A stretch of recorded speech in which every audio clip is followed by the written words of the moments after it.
his testimony, he advocated for a U.S. invasion of Iraq, asserting that removing Saddam Hussein would have positive effects on the region. Again, he did not discuss Israel's territorial ambitions or the idea of It's easier if you find the link and you. Yeah, I can't find it. Yeah. He can. He's a hard-working guy. He's in an Audi right now doing a test drive trying to figure out what's wrong with the Nazi emissions test that he gave back on the, the fucking machine that gives him the Jew hate indicator.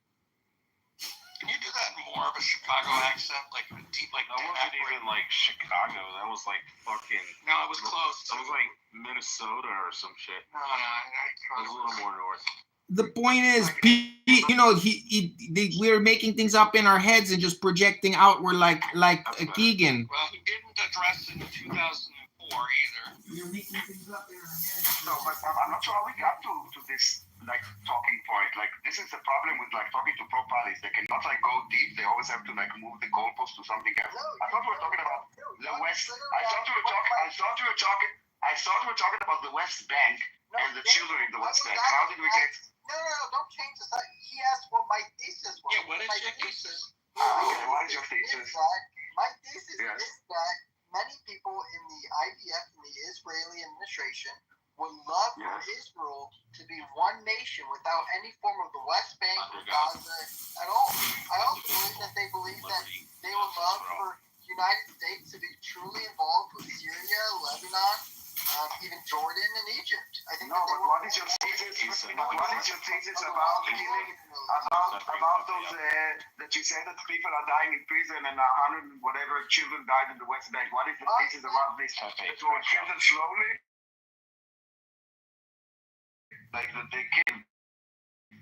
Like even in Gaza, there were 150,000 births in the last I don't know, like 1 year into the war, there were 150,000 births and like 30,000 deaths. So what is the plan exactly?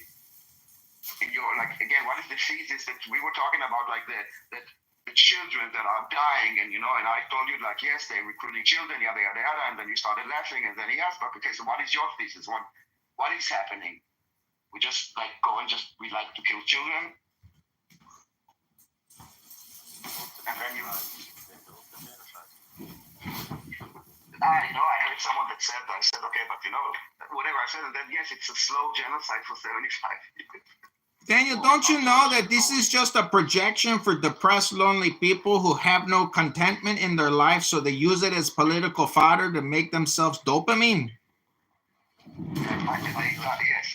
The population only increased tenfold, so it's like the worst genocide. But look, the issue is really bad at this genocide. If you attached all of the Arabs in the West Bank to Israel, they would have to get voting rights, because then you truly would have like South Africa. I'm sorry, my brain's not working right. Apartheid. So, and the percentage of Jews compared to the percentage of non-Jews would be much more drastic. So hold on. Why is apartheid? Like, doesn't the United States have citizens? And correct me, maybe I'm wrong. That cannot vote. Yeah. The entire United States. We have territories. Yes, I understand. We also have people that commit crimes that stripped of their ability to vote. Is this apartheid? No, I'm not talking about the criminals that actually just talking about those who vote. In Israel, there is no. You cannot take someone's voting power, even if he's like a mass murderer. All I'm saying is, cleaving. I was just saying it's not going to happen, because one of the reasons cleaving that territory onto Israel completely changes the demographic profile of the country. No, but if they're like part of a territory, that is like maybe but someone said Israel as opposed like the country as opposed to confederation. Yeah, but I don't think that we want them. Like we are not. Fortunately, there is no match until there is like a overall reform in the Palestinian society. I don't think that. I have to say we're done with terrorism. We're gonna focus building up a country through peaceful means, and then when we can talk about it. That will never happen. Yeah, unfortunately, no, because the thing is that they get a lot of wind and gasoline from the Free Palestine movement. It will happen after the carpet bombing.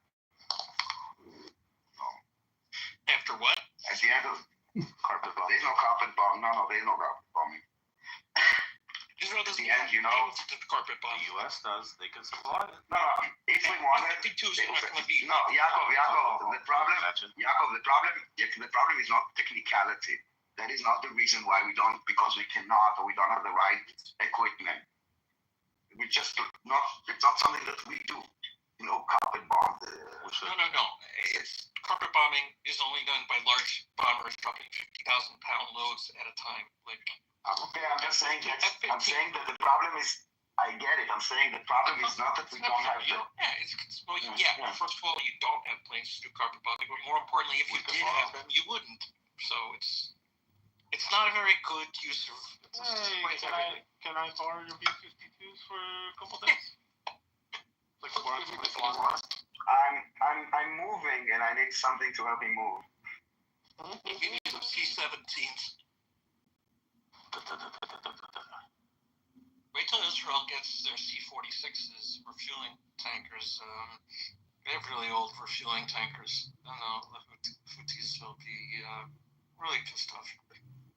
That's sexy when you talk about all those weapons. You're moving from what? It's inappropriate. He's a married man.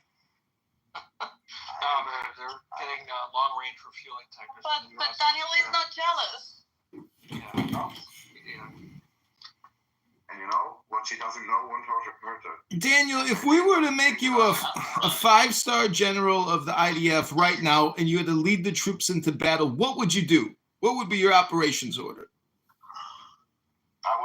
I said it already. I would carve Gaza into like 5-6 parts with a corridor. With a corridor, like the one. No. Like each, Gaza City, Rafiah, Khan Yunis, like each basically like. No, but there are 5. I can open the map now if you want me to tell you exactly. Basically, on the map you can easily see because there are already a few corridors and you can see where the others should be by where they could be, where there are less like buildings and stuff like this. So you cut Gaza into 5 parts, and from that moment no one can pass except through the checkpoint. When you pass through the checkpoint, of course you cannot carry, and of course everything. When we do the corridor, we also blow up everything below it, so there's no tunnels that can connect those different parts.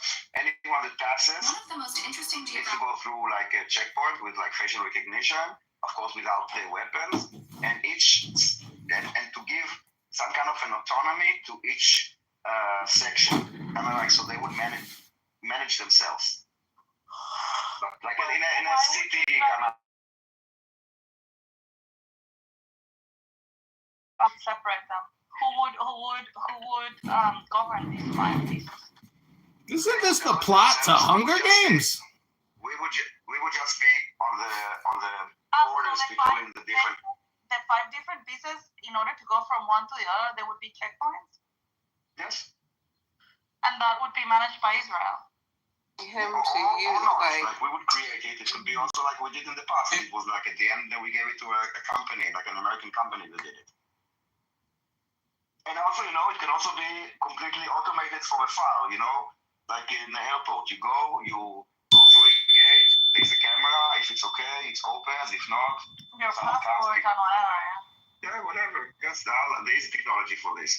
And then if someone passes through the facial recognition and is a wanted person, you know, he's arrested. They cannot smuggle weapons. They cannot transfer weapons, and they cannot coordinate as one big army. And then to kind of wait a bit. Daniel, can we stop these pussies and just shoot them on sight? They make it so much easier. Seriously. Oh my God.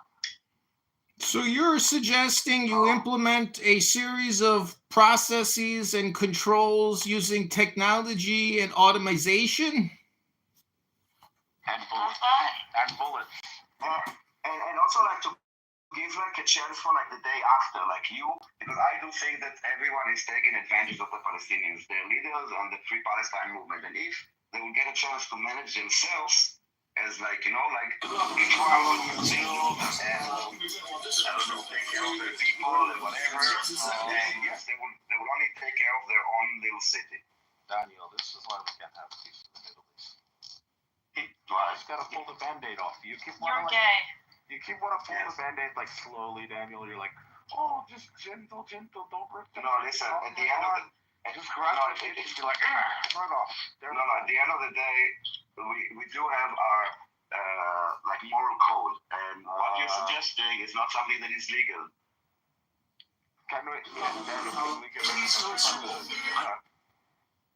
What, Captain?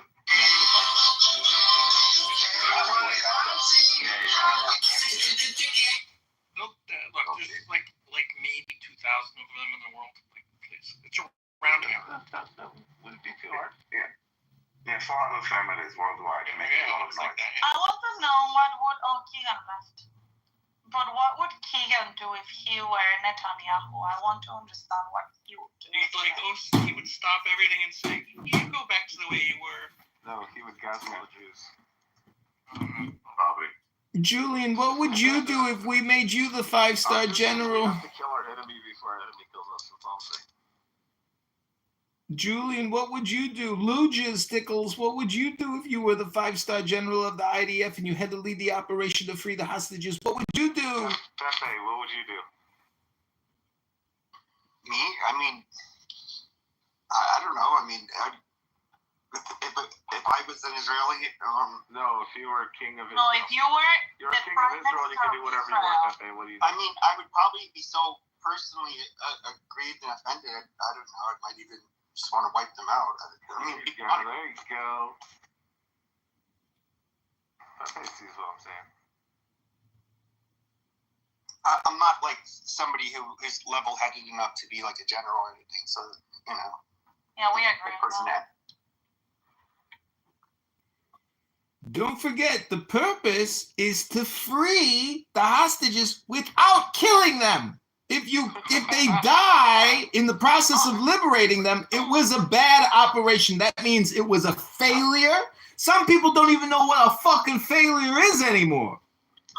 Leave your business on your door, John. No, I mean, They're coming for you in Chicago. if you look at like when we dropped 2 nukes on Japan, they understood what genocide was, and they realized that it was going to go nowhere except for their extinction. I mean, I think you can always be brutal to the point that it's. I mean, I don't know what the message. Yeah, Oh, are you sure about that, Pepe? You mean to tell me the emperor didn't cut a deal with America to remain emperor, you dumb motherfucker? He was actually in negotiations prior to the bomb dropping. There's some debate as to whether it was necessary or not. Yeah, I'm gonna Tesla. It was MacArthur blasting those imperialist bastards back to the Stone Age. Well, we did this exact same fucking thing to Dresden because we weren't going to fight it out on the ground with them anymore.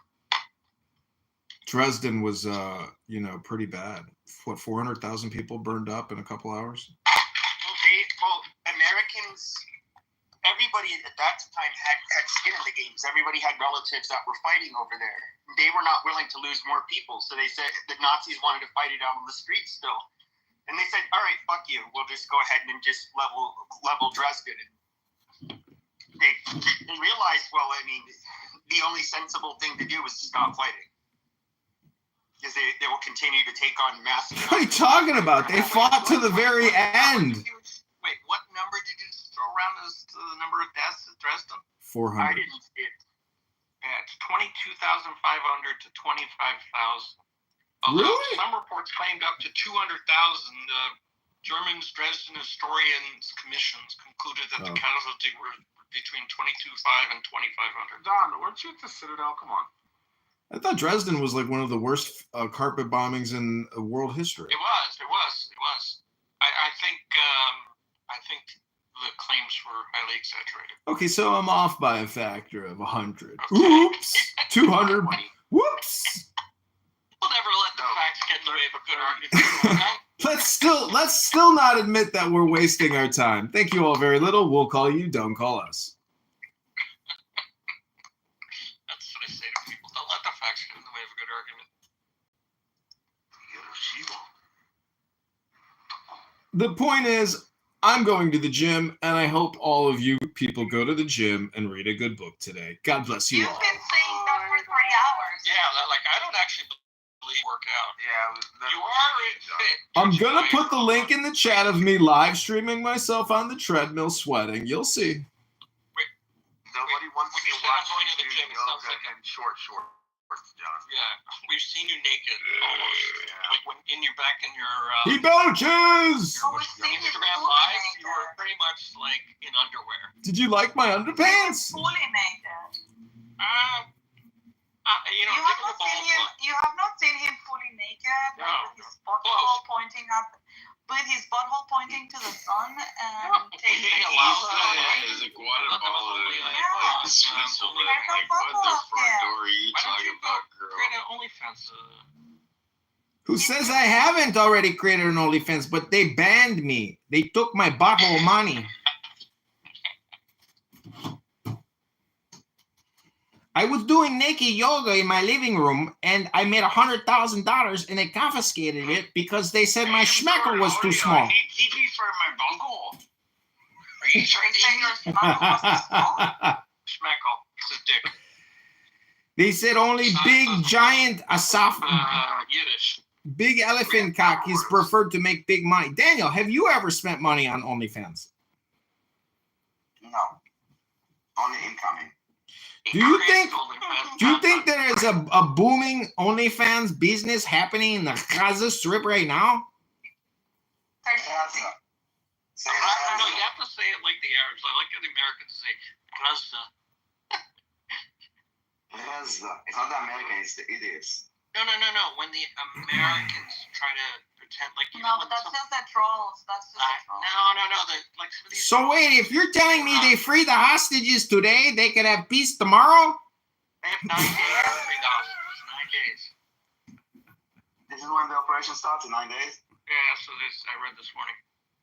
This is basically I think it's Trump is doing like a Middle East tour, and I think that they're waiting until he will not be on Middle East grounds to do this. He's going to make a final ultimatum.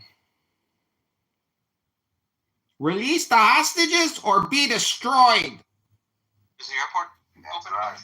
Is the airport open or just for The airport was never closed, but many airlines The airlines stopped are for a not few flying. days. Oh, I thought it was closed for a few hours. No, I think that well, I need to check, but that would be surprising to me. Maybe for a few hours, yes. He said the airport was still open, but the airlines were not flying in. No, I think always flies, but maybe like they delayed for like a few hours to kind of make sure. Yes, that could be. And I think, as far as I know, the FAA and the European counterparts didn't issue anything. So that's a good sign.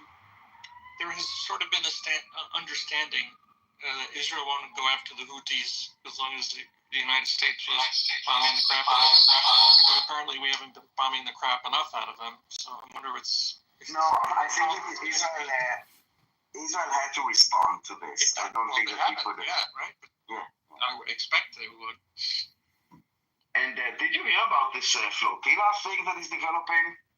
Yeah, there's an interesting report. There's an interesting report out of Malta that the Interesting report out of Malta. That's going to Lebanon, to Beirut, to resupply Hezbollah, and they wanted like some people to look the other way, so that maybe that they actually, and they're pretty good with drones. I love the fact that everyone they wanted to go straight to Israel. Like, you know, it's a lot So, easier to fly a drone from one boat that's 20 miles away than it is from 500 miles away. Yaakov, why do you assume there was a drone? What? The only source that we have is the people on the boat that said it. All I'm saying is, if they say it was a drone, let's just run with that. All I'm saying is... No.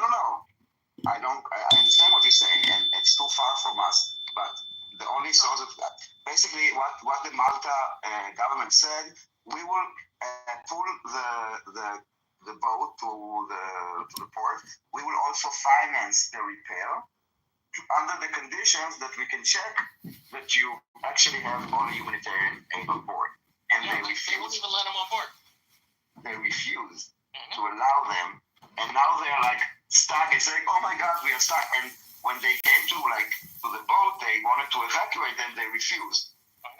Well, I'm more interested in this boat shadowing it that's trying to go to Beirut.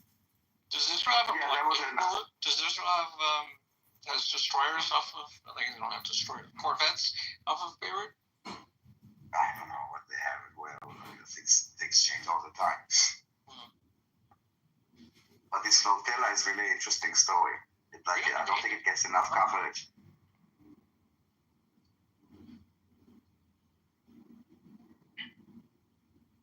People are not talking about it, but I think it's really interesting what's happening there. And It's on more than one ship. Isn't it just one? What's going on, guys? What's the problem with Hugo Boss making military uniforms? Well, nobody knows and nobody cares. He designed the Nazi uniforms in World War II. It was not. It is not. It was Diego's time. Now you do. It's Diego's time. It's like from 3 hours ago. Maybe we can change it. Have you seen? Aren't Adidas like Nazi shoes too? Or aren't they from like Nazi Two German brothers. One did. Oh my God! Nobody cares. Yes. One did. This is what your title's about. You say you don't say nobody. Yes, but it's not my room. Oh, but change the title. Left now. Let's occupy it. We're good at occupying things. Come on, let's occupy wait. the title. Occupation. There it is. Okay, Uncle, is that good? Oh yeah, what's going on, Uncle? From the title to the pinned link. I think I want to talk about occupation. My occupation is data analyst. Hey Daniel, you know how you were saying that? You know how you were saying that the Hamas are using the Palestinian people as a proxy and inflicting pain? It's almost like they're doing a Hannibal directive.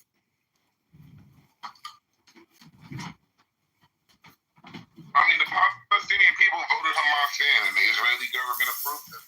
This is a problem that they all seem like they all chose. Right. Oh, Maxad's here. Hey. I just think I love Maxad. Not enough people respect their wishes. Both of these states decide to deal with these issues this way. Oh, you upgraded Hamas to a state? I'd say that they're an organization of people exercising sovereignty. Well, they're territory. They have territory. No, they're just a governmental body of the They don't have a currency. They don't have a currency. They have territory. They Not have every state has a currency. They have so No, technically Hamas would be considered like a Republican or a Democrat. Besides the Vatican, which state doesn't have a currency? I don't know, just like Liechtenstein. El Salvador has dollars. They just use the Swiss. They're too small. They have this. Of course, that's what I'm saying. They're too small. Okay, but in general, the norm is most states have a currency, and they have No, El Salvador uses U.S. dollars. Yes, you're right. A good, non-belligerent state would have. They use Bitcoin too. And big ivory towers where justice prevailed. But, this is a rogue state. It's still a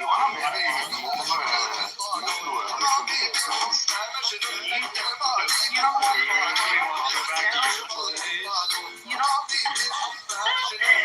don't like to be in the state? Do you feel it's dirty? No, first of all, yes.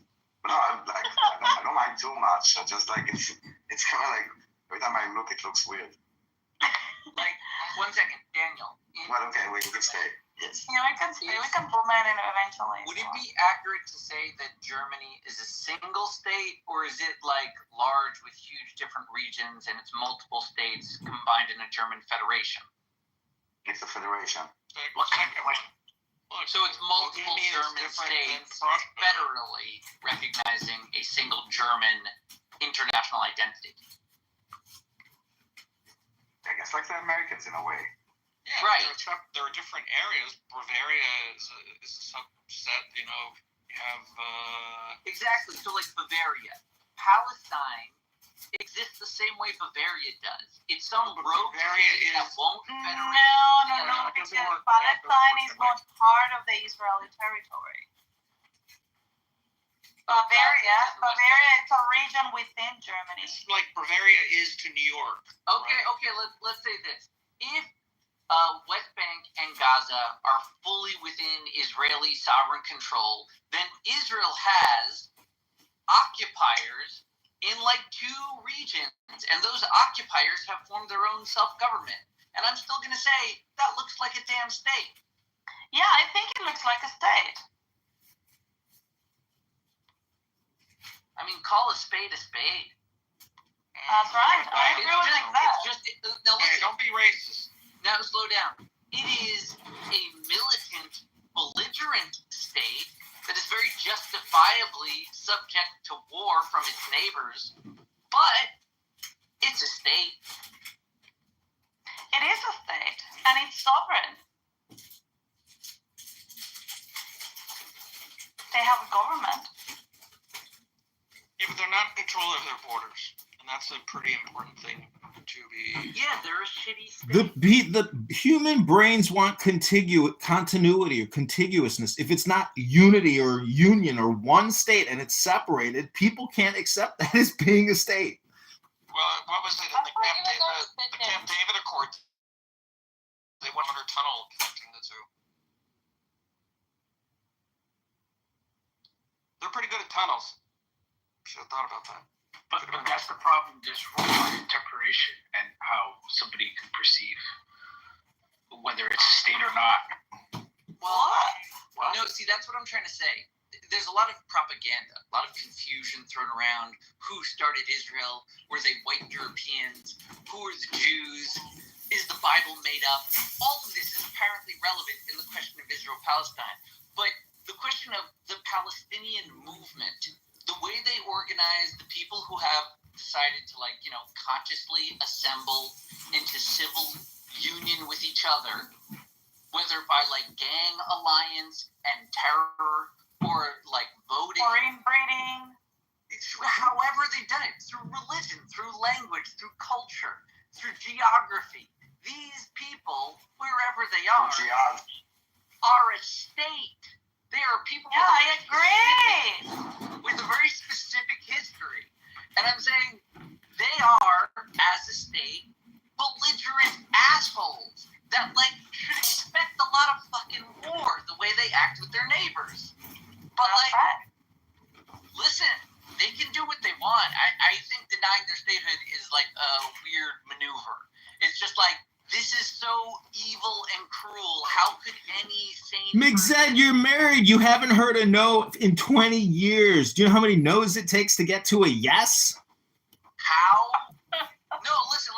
Here's the problem. Here's why no conscious, proper organized state existing today with a proper heritage and people to protect. None of those people could checkmark the statehood of the Palestinians with their current platform. Because it is genocidal, idiotic, ahistoric, and just generally violent and cruel. No sane organizer of civilians would agree to the style of negotiation that the Palestinians are engaged in. So as a result, their statehood is left as something known by the people and never acknowledged because of their evil intent. That's why if they were to just say hey, guess what? We're gonna be Palestine, gonna be right next to Israel. Period. End of story. Come see the Judea we have in the West Bank. It's real cool. If they just checkmark that, the whole thing would be over. It's silly. Because they're a state. But the people on this app, Getting back and forth. Are they a state? Aren't they a state? the people on this app are unaware of this 3-letter word called the law, and therefore they're incompetent, have no morals, no virtue, and they're just virtue signalers and propaganda pushers. Speaking of, did anybody see the Louis Theroux West Bank documentary? Talking about the one with Louis Theroux? Yeah. Yeah, I saw it. I've not seen it yet. What was it like? A lot of lefties talking about it. I mean, it kind of made me. Well, I'll just say this: it doesn't show Israel in a good light. Yeah, it's like the violent. If you want to see Israel in a good light, you schmuck, you need to read the Torah. I'm just giving. It was clear that it was. He deliberately documentary and just shine Israel in a negative light. I don't. Israel shines bright in the sky like a Zohar. Hold on, are you saying that someone created a video that portrays Israel in a bad light? Yeah. No. Yeah, but you know, Louis Theroux has always been impartial. I've seen him. Yeah, no, it was a reporter from UK that interviewed the Hilltop Boys. You know, those gangs of Jews that terrorized the Palestinians? Yeah, I'm not so naive, and I saw the settlers, and I think it's a bit skewed in the way that it's a good. No, it's like you can watch it. I mean, it's basically about the settlers, but he makes a lot of like commentaries that are either factually wrong or like a bit biased. For example, there's a part. You think he skewed his presentation of the documents? Reasoning of stuff that he said in the movie. Mm-hmm. He was giving reasoning that are from his point of view, not from reality, like explaining stuff. So like you're saying it was more him talking, less he could show Jewish Israeli children terrorizing Palestinians or joking about it or something? I didn't say Jewish people terrorizing. Yeah, and the only video, there was one part that they showed something, which is a video that he didn't document that he got. And you know, basically what usually happens that you don't see how things happen, you just see like a segment, you know? And this is, there's a part where Daniela Weiss kicks him, like kind of roughly, like kind of pushes him. What she was trying to say, no, she pushes him. She kind of like pushes him with two hands, kind of strong, okay? Okay. And basically, what she wanted to do, like, okay, I push you, and now, and you hit me back, but now start rolling, okay? And then they will say, oh my God, he's hitting a woman, or something like this, okay? This is what she wanted to say, that basically if you will start videoing now, and you don't show me, like, pushing you, then you will be like, oh my God, this guy is just like attacking this woman. And there was a part where he said, you know, she's like, my goal is to bring people to kind of settle here and to like create more settlements and more Jews to come. And he's like, but look, this is like a Palestinian village. What do you think about them? And she's like, I don't think about them. Like, what do you mean? Like I'm focused about bringing Jews. I don't think about them, like, either way. And then he said it sounds psychotic or psychopathic, okay? And she's like, she looked at him like weird, like, and she explained, like, I have children, and I care for my children. I don't care for other children. It doesn't mean that I, like, hate them or that I would, like, I don't know, throw them under the bus. I just, you know, I see, like, I don't care for them. And I think to portray this as like it sounds a bit like, where did you come from? Like, and honestly, like, you know, I have a lot of criticism to Daniela Weiss, and I don't align with her ideology. But in that context of what I saw, if I would be like out of the blue, I'm like, why is that psychopathic? Sorry. Well, I will say what stood out to me is I understand they're soldiers, they're not professional police officers, which generally there's a difference even here between, you know, a 20-year-old that's enlisted and somebody who makes a career out of being a law enforcement officer. But the soldiers did seem to be kind of like bullies, unprofessional. Can you give me an example? Yeah, just how they kept on asking for his passport and stuff, and how they admitted to lying that they did, you know, basically they're saying that they couldn't really arrest them for picking the olives, but that, you know, they were just basically trying to intimidate them and to go away, and if that didn't work, then, you know, they said, well, you know what, we won't talk about any further, and like basically insinuating that they would, I guess, find a reason to haul him to jail.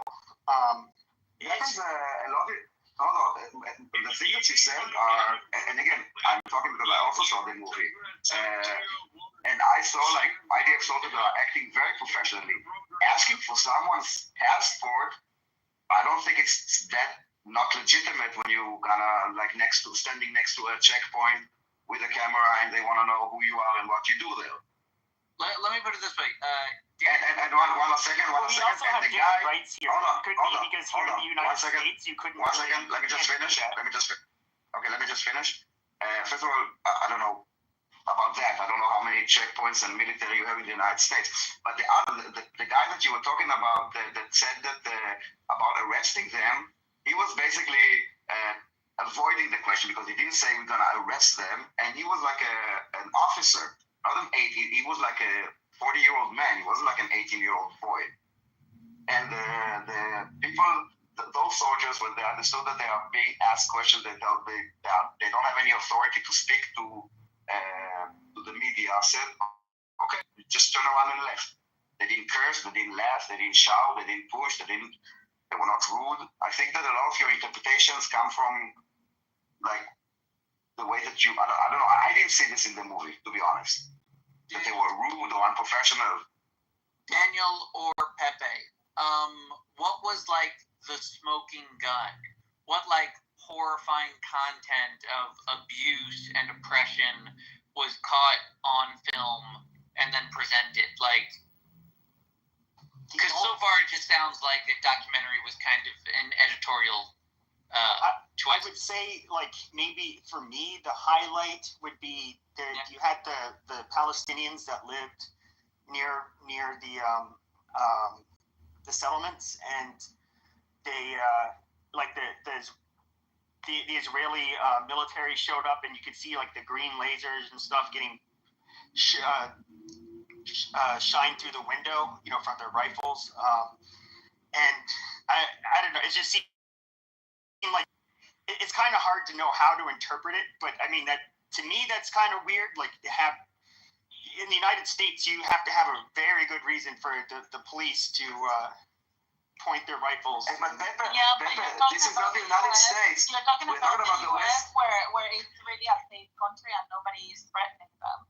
No, in the West Bank, you have like, I don't know if you ever seen a map of the West Bank, but it's like a Swiss cheese. There's like a Palestinian village next to a settlement, next to a Palestinian village, and there need to be some separation, and this is why the army is there. This is why there are checkpoints. 1 second. There are different zones.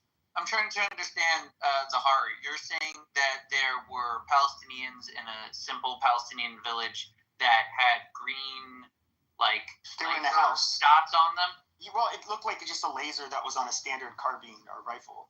But we don't know who was pointing the laser. Let's be honest. Yeah, you do. It showed on camera. It showed the military pulling up, and you see You see the car passing, and then you see a laser coming from when they film the car, they film it from the top, meaning they were like above it, like on second, third floor, and the laser came straight. Slow down. And it wasn't from the car. Are you saying that this was like out in the field at night? No. This was in one of their homes.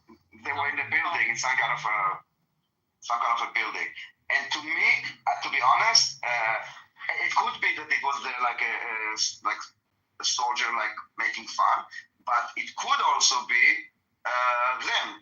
Like, the guy comes to do a documentary. They are obviously part of this documentary.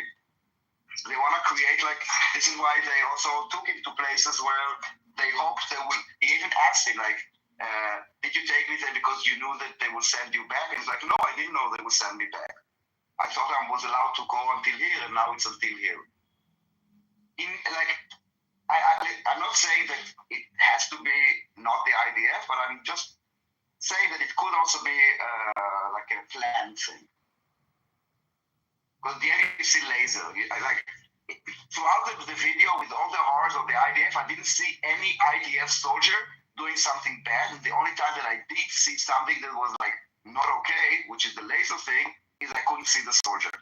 Which I think is a bit weird, because if you came to do a documentary, but this is the only proof that you have, which is like by association in a way, or just by accusation, it's not enough to prove it. But it goes to like bias eyes. I mean, if you are like already like in the perception that settlers is bad and yada yada yada, and they are all like crazy terrorists, and the IDF are demons, then you will not even doubt it for a second. Even you didn't doubt it for a second. But I do, not because of the IDF, because I just really don't know who did it.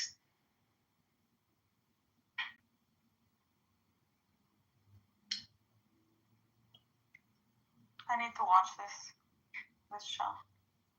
It's online and also on YouTube. On Twitter, some people uploaded it. How like many episodes is it? No, it's 1 hour. Oh, it's one. Okay. And I think that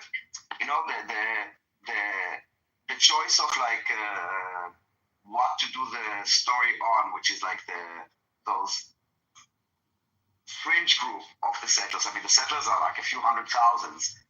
Those people that live on a hilltop with no electricity and no water, no running water are very few. This is why even what? That's how they live. They live up on a hilltop without like roads. Yeah, they just put a caravan, even with their children, and this is where they live. And you can also see those things. That you don't see like a thriving community. You see like a few people that decide, okay, this hilltop, we're gonna call it now, I don't know, Mixed Hill, and they put like a sign, and they start living there. But you see like, I don't know, 10 people out of 700,000, and I think that focusing on that part of the group while kind of ignoring completely, like zero, about the Palestinian aggression or violence during this time, I don't think it's too naive. It's like, oh, I'm just gonna I just ask the questions, or I'm just gonna. It feels like with an intention. You don't do this now without kind of understanding like the context of things and how it will be perceived and how it will be used. Well, he doesn't have an agenda to make it be perceived any particular kind of way. Well, he does. Of course he does. If you want to create like the story, you need to give the entire story. For example, why there are checkpoints? In this movie, the Palestinians seem like only we want to like get to our trees, and we just want to live our life, and the IDF are mean, and the settlers are crazy. Okay, and why do you believe that this British reporter should not tell that story that a Palestinian told him? You can tell it, but I don't think it gives the thing is not the full story. It's not the point is not that he shouldn't tell that story that was told by a Palestinian. The point is that if he is a really an honest journalist, yes, you receive the part of a story and then you investigate, right? You don't just tell the story somebody told you, because then you might be sinning on the side or on one of the sides, which is okay, but as a journalist, if you want to call yourself a journalist, then you should investigate both sides. If you want to present your documentary as like partial. Impartial. I would say that journalism is not really designed to be impartial per se. It's more to like act as a loudspeaker for particular, very focused stories, sometimes nuanced, that broader issues are not even addressed. That's like the strength of the journalism. I'm not sure about that. I mean, like the muckrackers. Also, what was it? America took over like 3 different islands because of the Maine. That was more like a newspaper thing than anything else.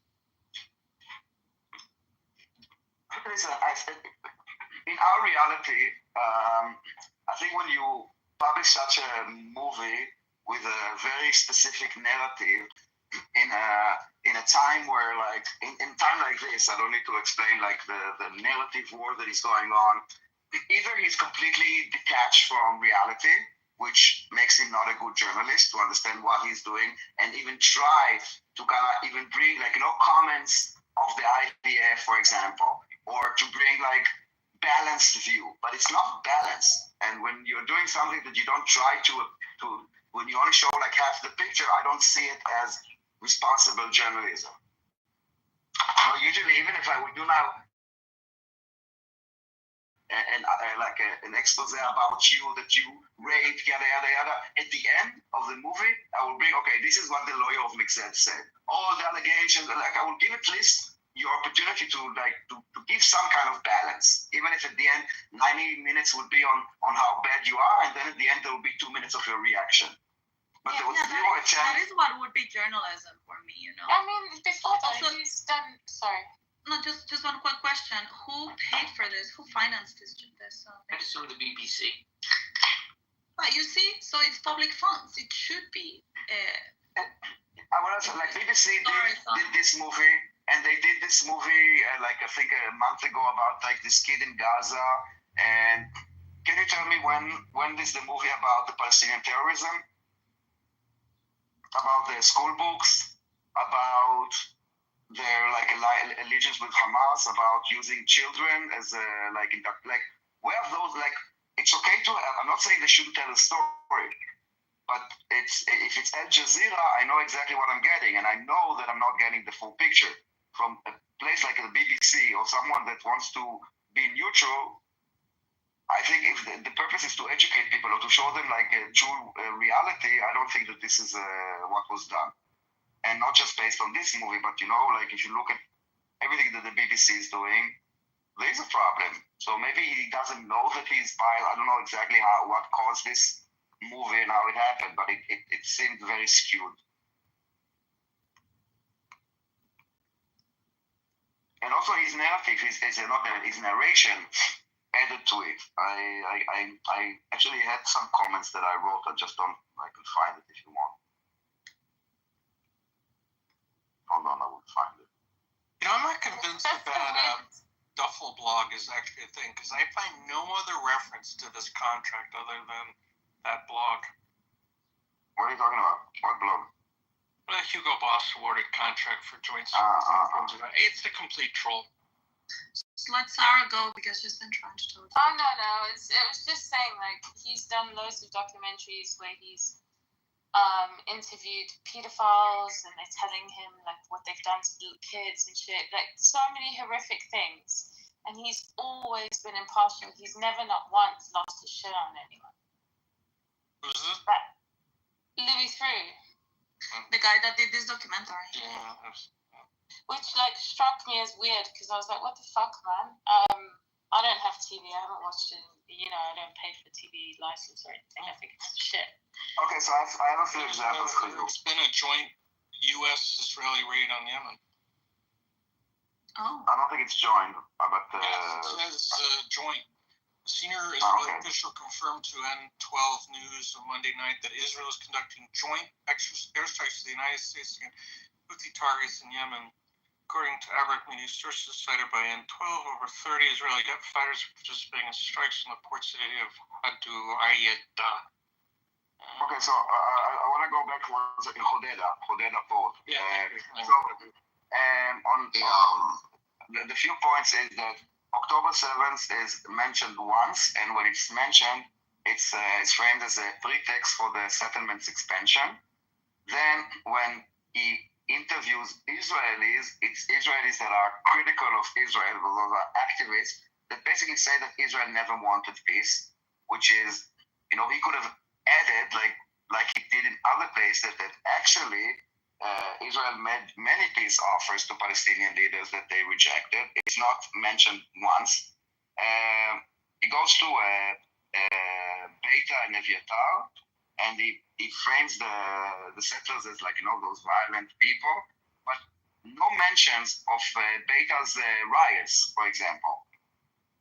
When they burned Star of David, the Nazi swastika, nothing is mentioned there. Like only that they are like the poor, innocent Palestinians.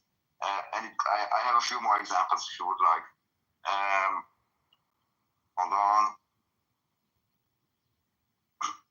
It doesn't mention, of course, the reaction of the Israeli society to the settlers' extremists. Well, there's a point where he called her psychopathic, which I think was also very much biased for someone that should just document. and I don't think that what she said was psychopathic at all, to be honest. That's just a few what other examples. documentaries have you seen his doing? I wanted to do like documentaries on pedophiles, Nazis. Like he went undercover and they interviewed them and stuff like that. And what else have I seen? So he does investigative journalism. Yeah, he does. Like he's done some crazy shit, like really intense shit.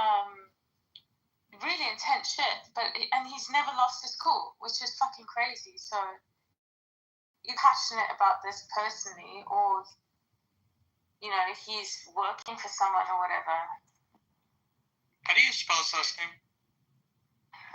THEORX or something, I think like. I think if you look for the Settlers movie, it will come up very fast. I've been out of the loop on that. Is briefly, it's whether like a smear job.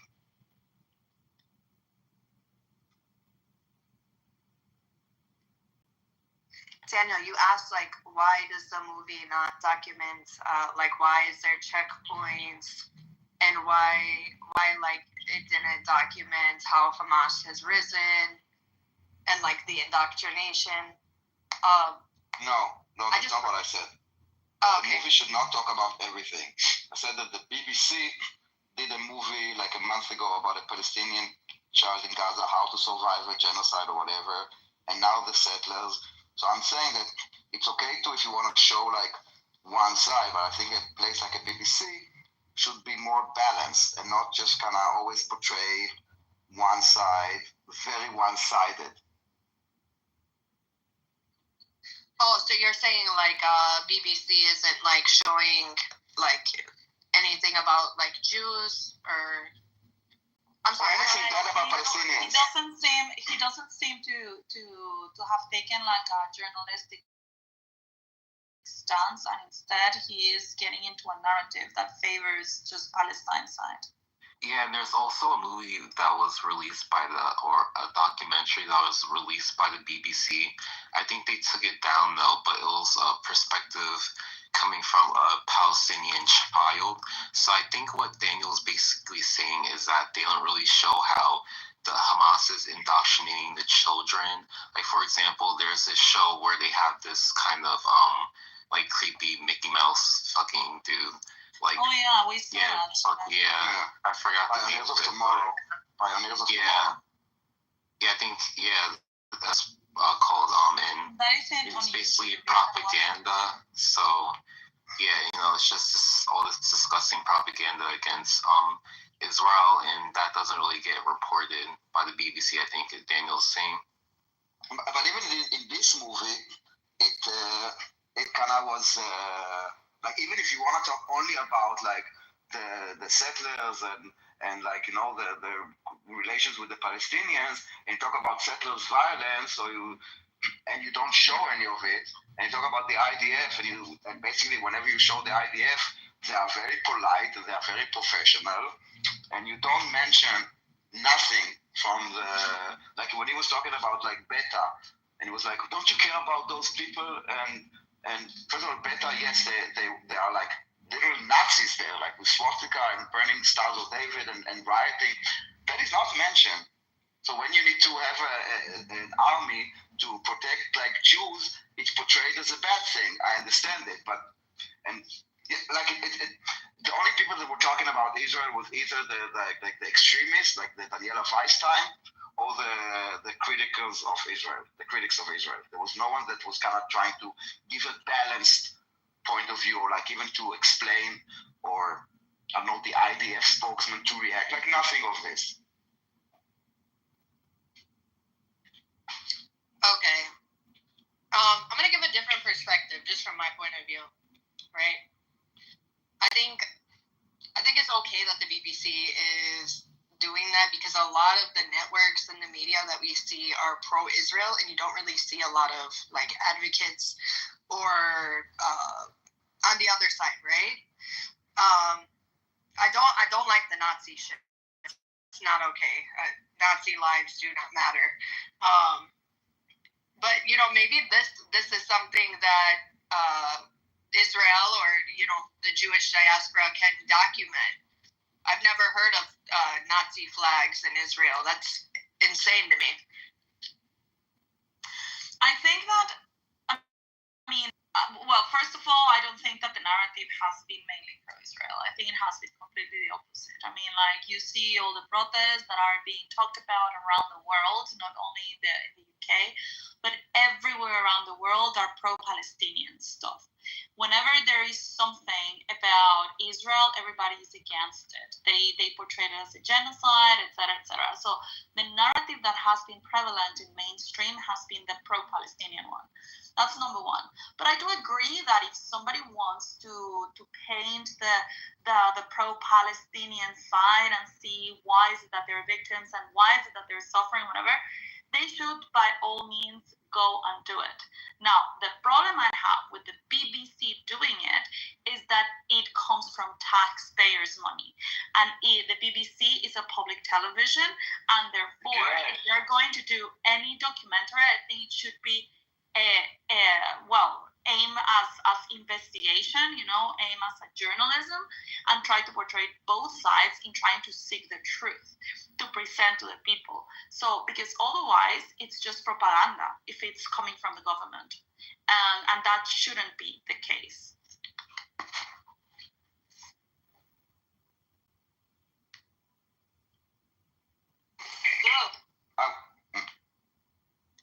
Go ahead.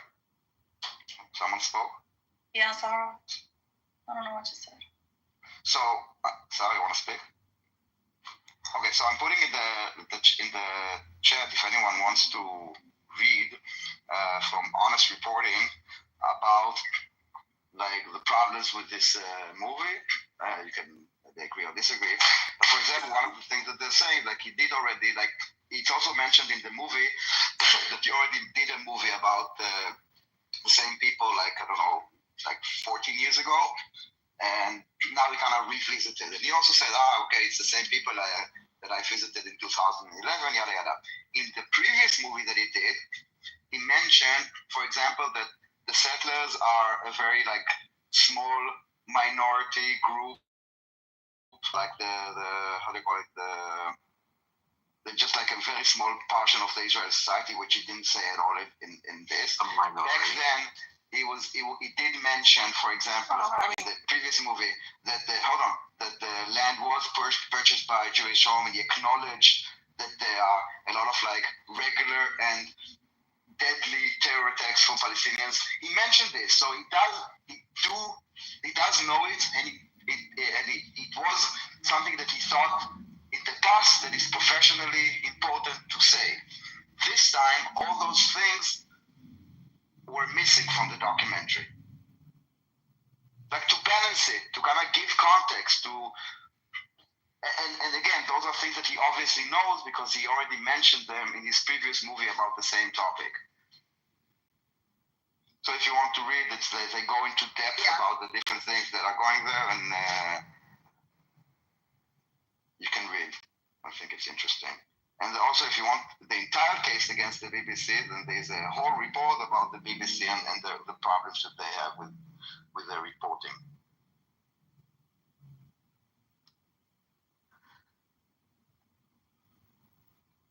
Shit's gonna hit the fan in the UK though, because we've got inquiries coming up about Muslim grooming gangs, Pakistanis stuff. And, but are they really talking about it, or are they pushing it under the rug like they have been doing? No, I think there's fights in Parliament, and our recent elections, it all went to reform. Like Labour lost all of their seats, and I think it's gonna be the reason why we'll have a general election and our government might swing. But yeah, shit's gonna hit the fan. There was a documentary about the grooming gangs that went on Channel 4, and it was quite hectic. Like, it showed a lot of like dark shit. I don't have TV, so I hear secondhand things. Anyway, that was the night before the election. So the propaganda swung both ways. Well, hopefully. Because I think that the UK is really, it's a fallen state. It's a failed state at this point. And BlackRock is just buying it all, you know. The what? BlackRock. They're just buying the whole of the UK. Yeah, I'm not surprised. But I think Ireland will go to shits before the UK. Yeah, the Irish are fighting back though. We had the other day there was like this property development, loads of new houses were built, and then it was said that it was to house migrants, and somebody came with a bulldozer and fucked up all of the houses. Based. Yeah. So it's getting a bit heated.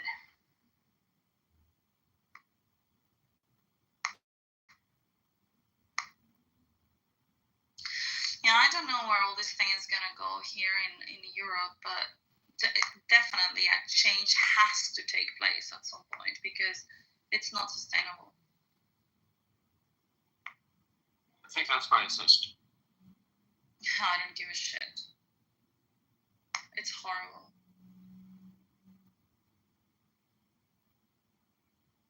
I think we should present a more balanced view.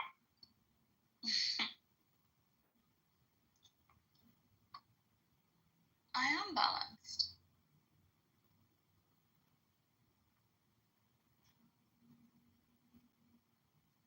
I'm glad you got your medication figured out. Medication conversation, that was funny. Medication conversation.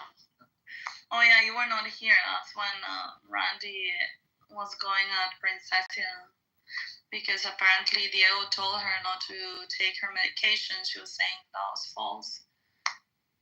And yeah, then Randy said that he shouldn't be giving her that advice because she's mentally ill. And she's like, don't call me mentally ill. I'm not mentally ill. It's like, yeah, but you say you don't remember what happened that day. Yeah, I don't remember. Then, yeah, you're mentally ill. I don't know. They made her cry. He made her cry. And, yeah, and so that was about the medication. Someone that is crying doesn't mean that they are wrong. Correct. Were you singing? No, but it sounds because your voice sounds like an angel. Thank you.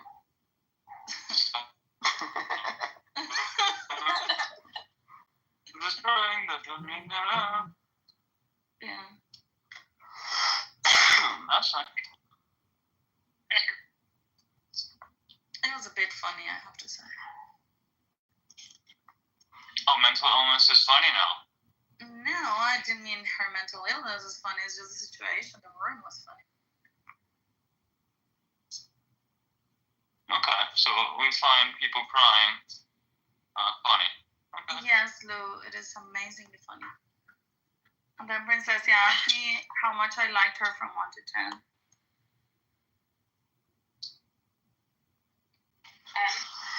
And I said, sometimes I like you less than other times.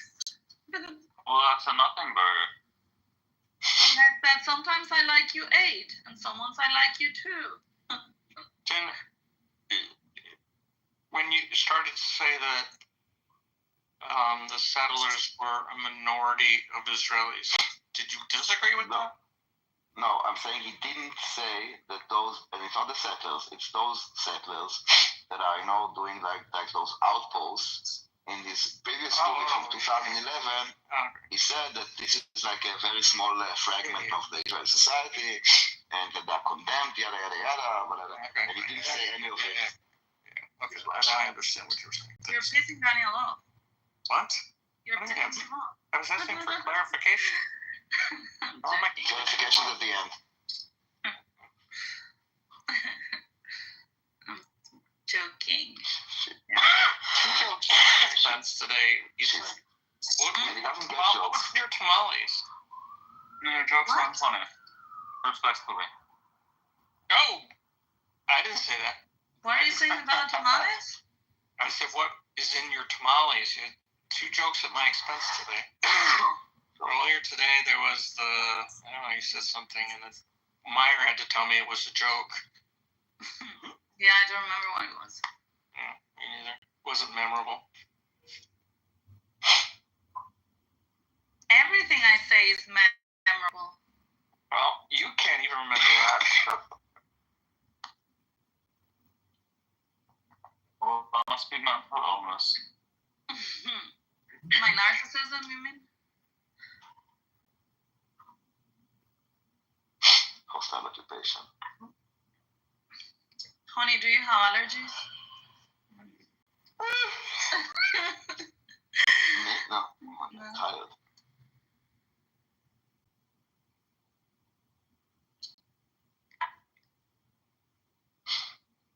Anywho, let's see what's up in the news. Baby Blue.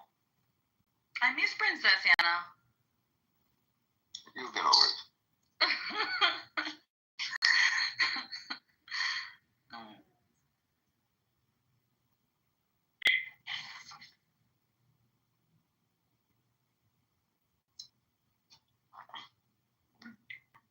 Oh shit, no. Mierda. I fucked up. Well, anyway.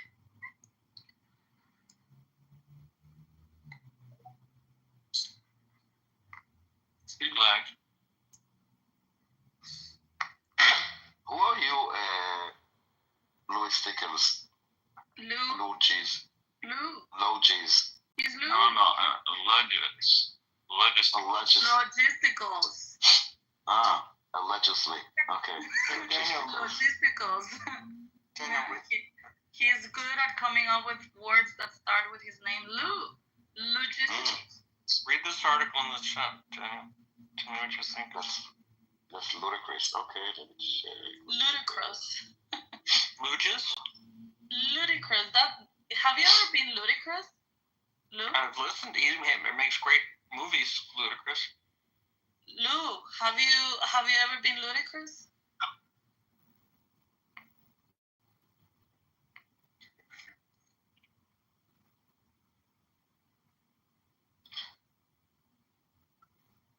Is he there in the room still? Oh yeah, he's in the room. Why are you ignoring me? You. Oh, sorry. Because you're a woman. What'd you ask me? Yeah, that makes sense. I was asking you if you have ever been ludicrous. How's it going? I don't know what you're asking me.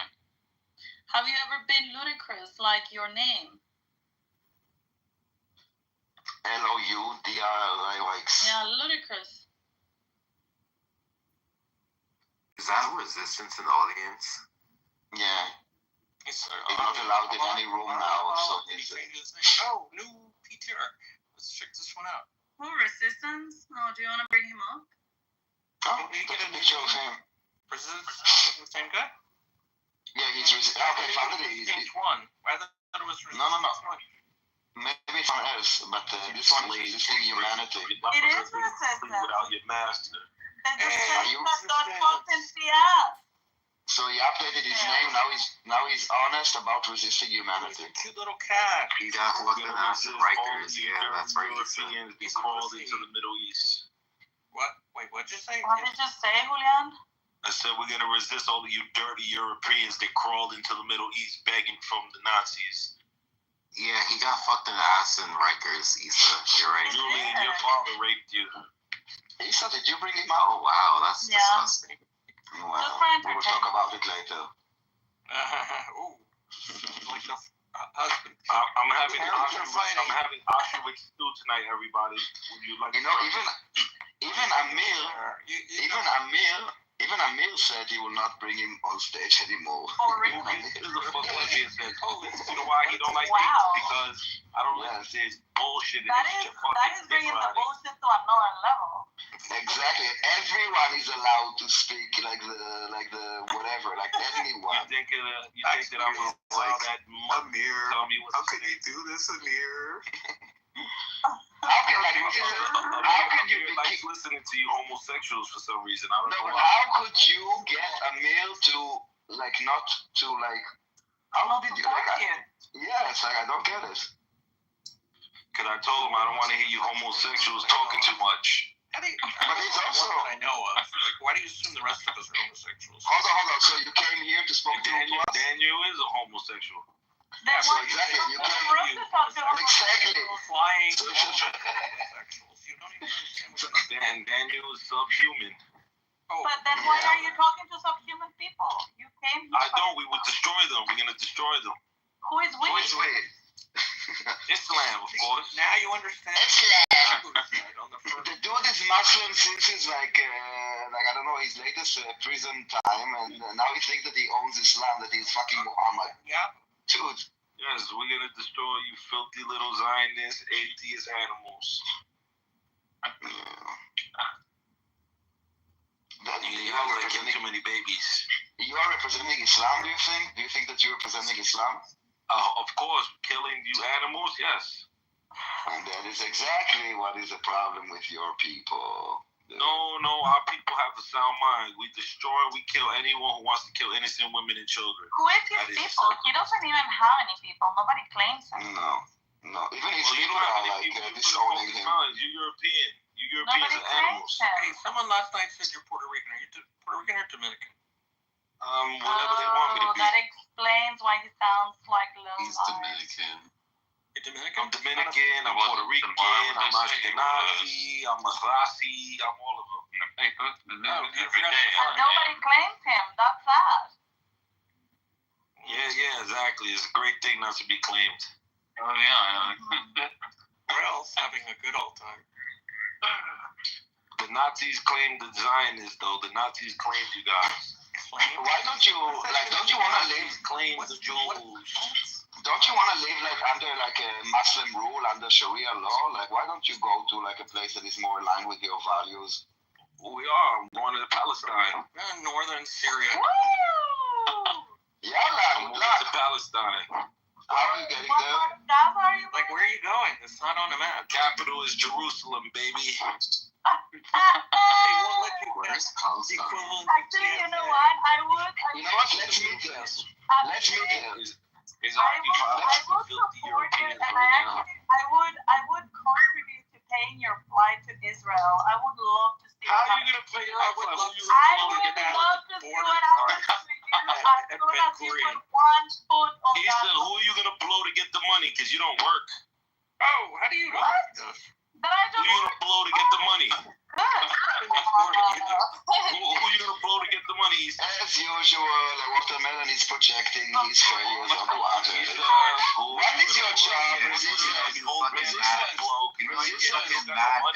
Resistance. What's your job? Do you work? What is the office doing? My office, I'm relaxing right now. At my mom. Relaxing. But we know you're gay. You know you don't work. You just sleeping with some white man. No, there's a lot of money in OnlyFans for gay people. Because Daniela's on here 24/7, just like Juliana.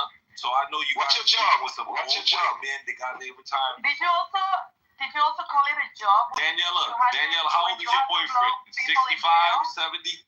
I don't have a boyfriend. Daniela got a sugar daddy. Yeah, he doesn't have a boyfriend. I'm happily married, dude.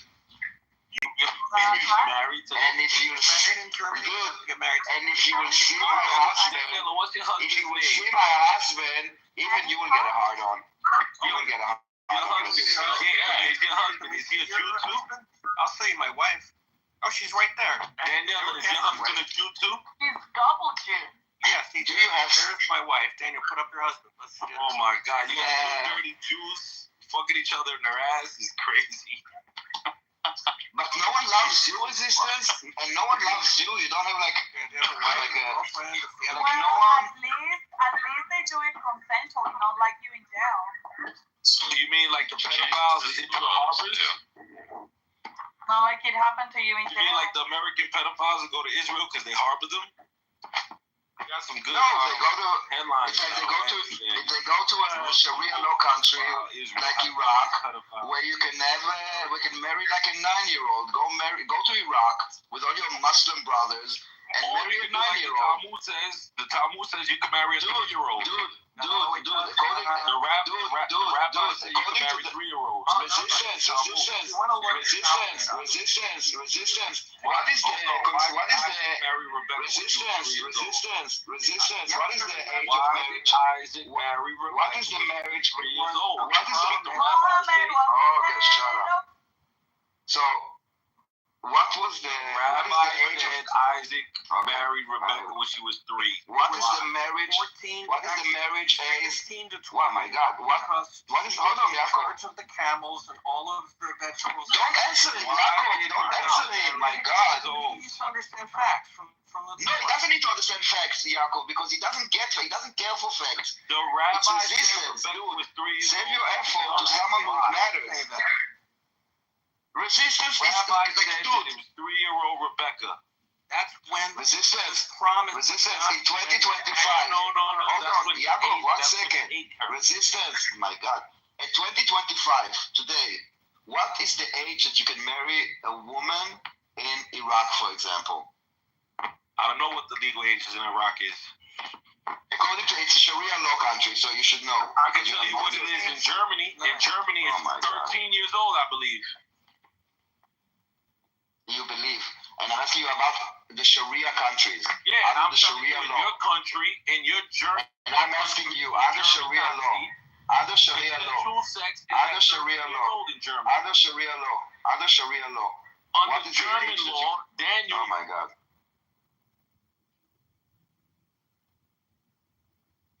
Oops, I dropped something. Muhammad is a pedophile. Muhammad is a child molester. I don't really like how you say shit. Like resist, like you brought him up. It's fine. Like it was a bit entertaining, but like yeah, enough. We had enough, right? 20 years old. Yeah. Okay. Muhammad is a pedophile. PDF file? Muhammad is a text document. It's the text document. Shit, it's a piece of shit done. A piece of shit. What? No, it's pedophile, piece of shit, child molester. At least that's the way Shuki thinks it. Oh, okay. It's a child molester.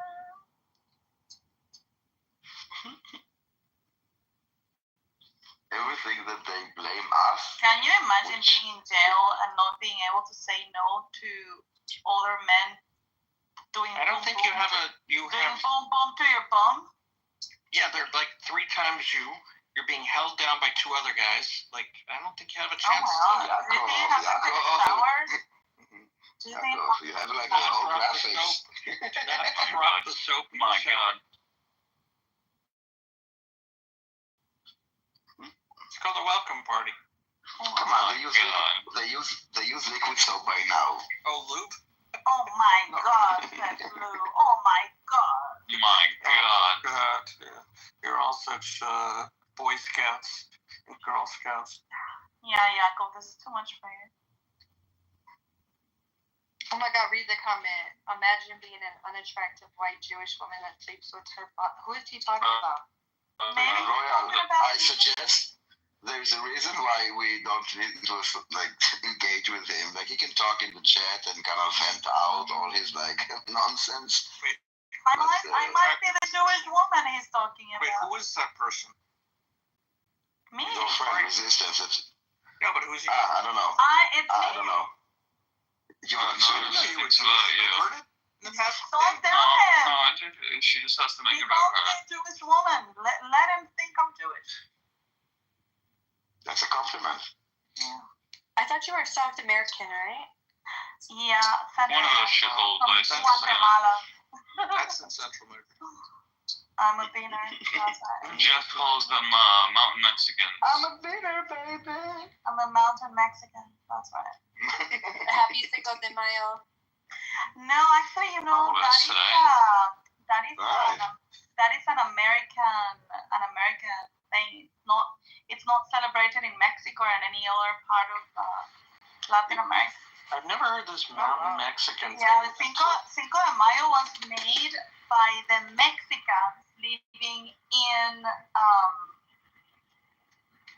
the U.S. and it was because of a battle or something that complicated the United States. Yeah, but it's not don't celebrate it anymore. That's what you get. Are you okay? That's what you get. Yeah, what was that? The women and the children, what happened? It was a law. I dropped a porcelain plate and it didn't break. Okay, but now try to spin it to blame Israel or the Jews for it. Yeah, you guys are talking to me. It was your fault. That was some amazing Jew luck, though, that it didn't break.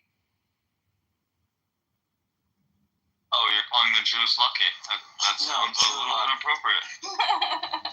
Yeah, we are known for our good. No, that's the Irish. Don't they have that leprechaun guy? We don't have a leprechaun guy. We just get interest. But you guys We don't deal with that luck. We have precision.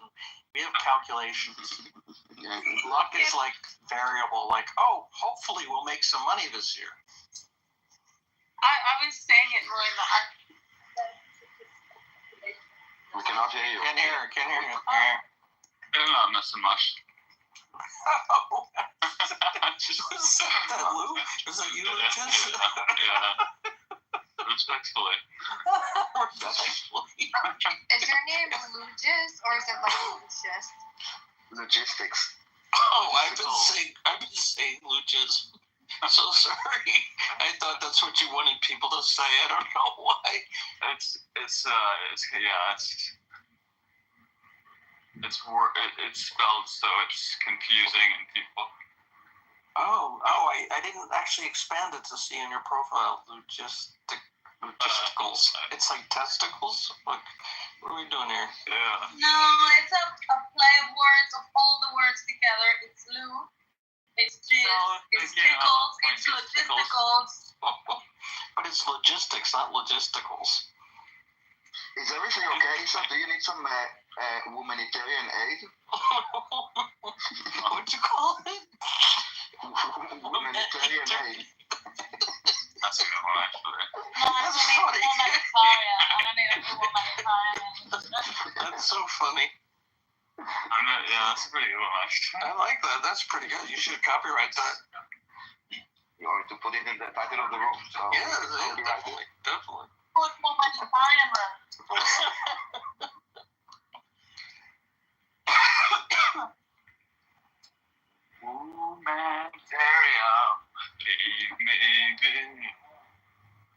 With an E, right? I'm going to use that one in other places. I'm going to call it humanitarian. Humanitarian. Oh, that's pretty good. I am so thankful that my plate didn't break. I'm impressed, actually. It fell completely. I bet if it was someone else's plate, it would have broke. Yeah. I didn't even hear it. My hearing sucks. I thought I heard it shatter. Yeah, because it didn't have a little spoon in it. And so it sounded like...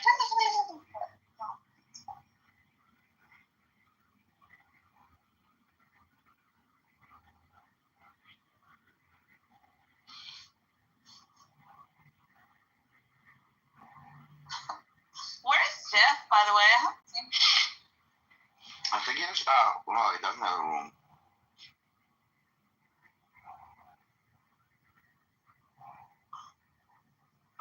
So what happened to Soren? Speaking of what happened to...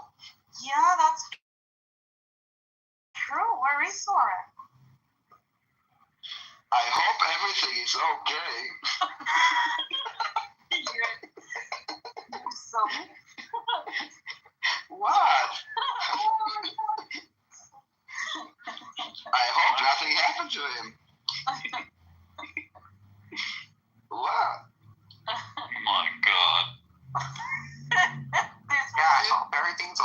it's soaring.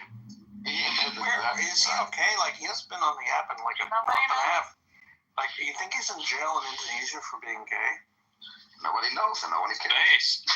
What did you do to him? I think he got recalled by the IRGC. He's in Tehran. Did you send him someone or something, Daniel?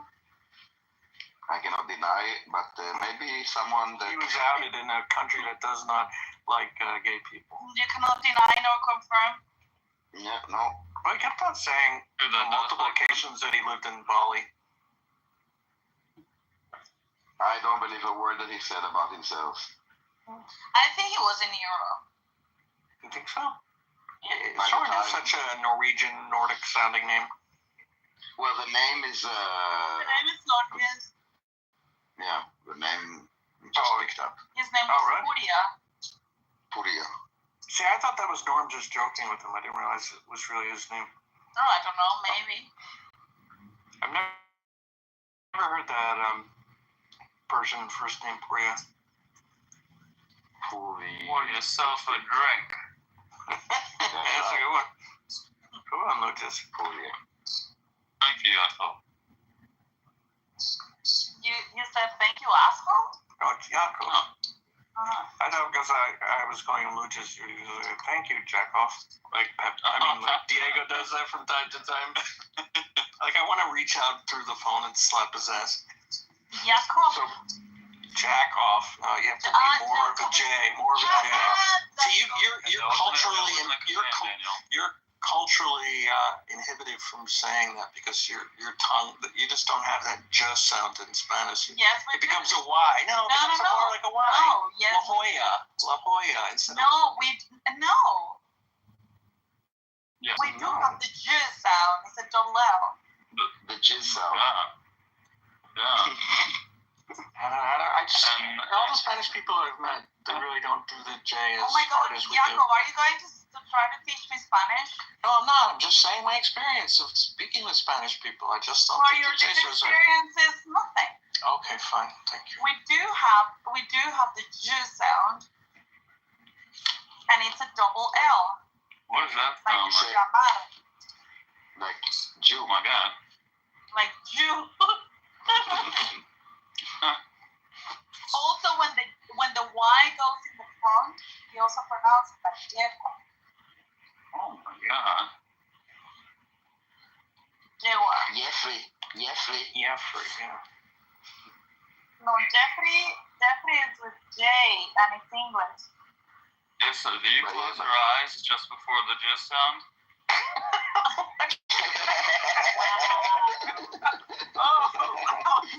Oh, wow. Wow, that was good. That was a good one. That was really good. She didn't deny it. Thank you. It's just...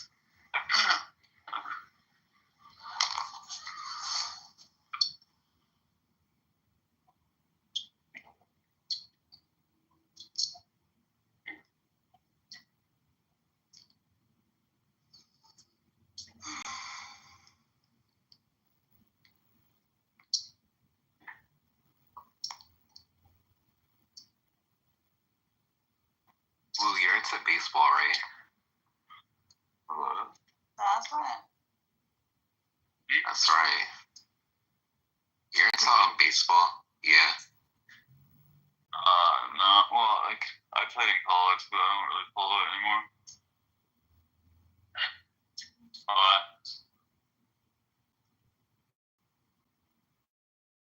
Yeah, he got too old.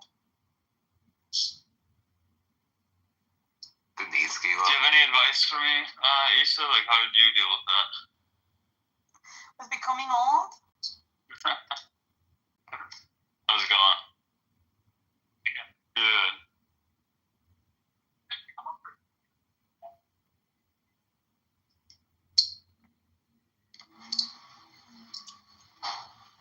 Lou, what do you do for business? You don't have to answer that. Questions at the end. What? Questions at the end. Yeah. Okay.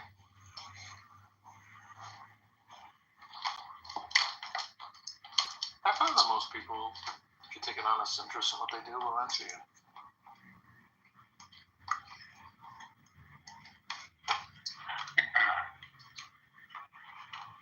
Sometimes. My not background is everyone. like B2B sales, but right now I'm kind of trying to figure out what direction I want to go in.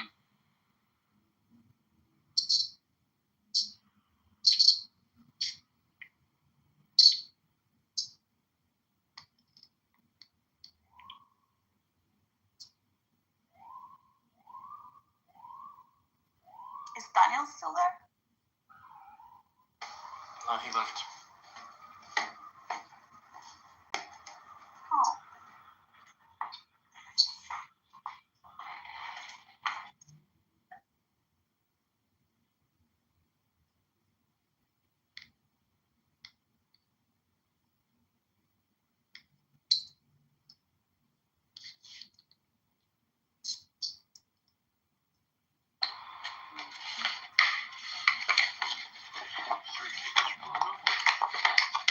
Oh, this promo is good. What? That sounds like Princessia.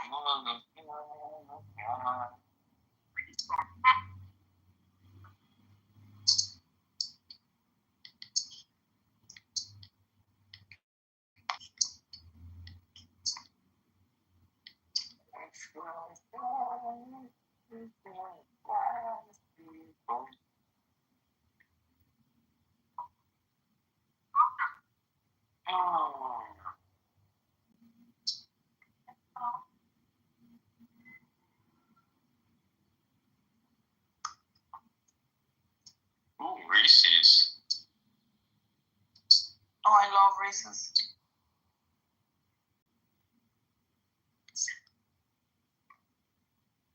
I'll try.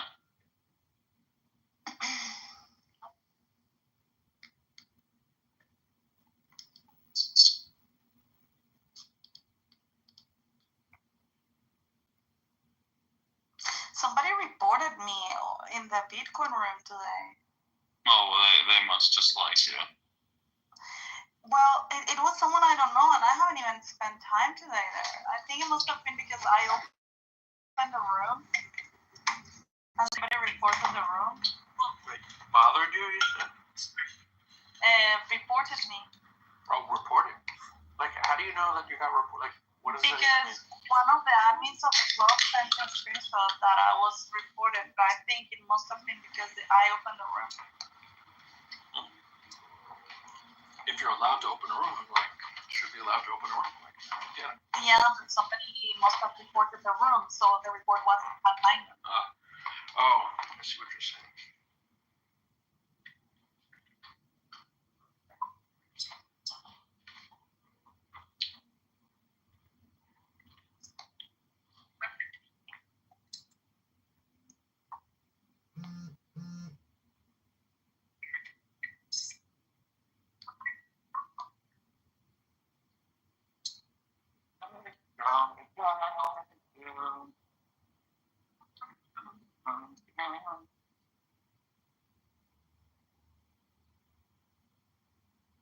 You know, I would have reported you.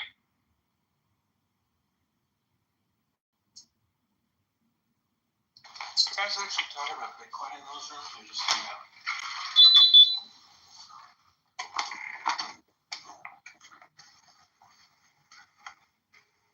Oh, he left. Two left.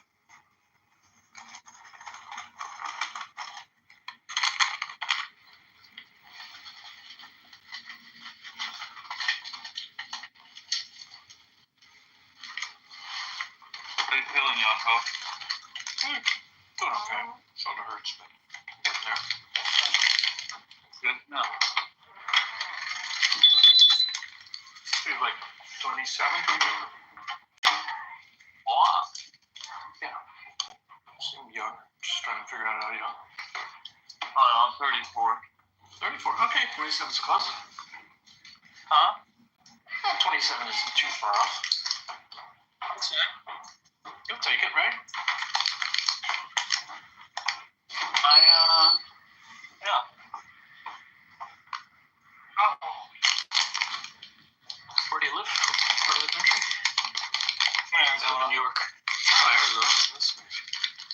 love to live there. Pretty hot though. I mean, it's a little warm. But it's a dry heat, as they say. No, that's real. It really is. I don't know. I remember the first time I walked out here is a lot less. It's more bearable than like 90. Oh no, it's much better. I'd rather have your 115 than our 90, or even our 85. Yeah. I grew up in Rhode Island, and oh, really? after the first, Whereabouts? after my first year, Cumberland. Oh, Cumberland. Okay. Yeah, I spent a lot of time in Worcester, just up Route 146 at Patch. Yeah, 146. I think that's the road, right? Goes down there. Mhm. Yeah, 146. Yeah. Boy, that just came right back into my head. I was like, surprised that my memory worked that well. I honestly, I wouldn't have, if you asked me which highway connected the number, I would have remembered 146, but now I remember. Yeah, double checking.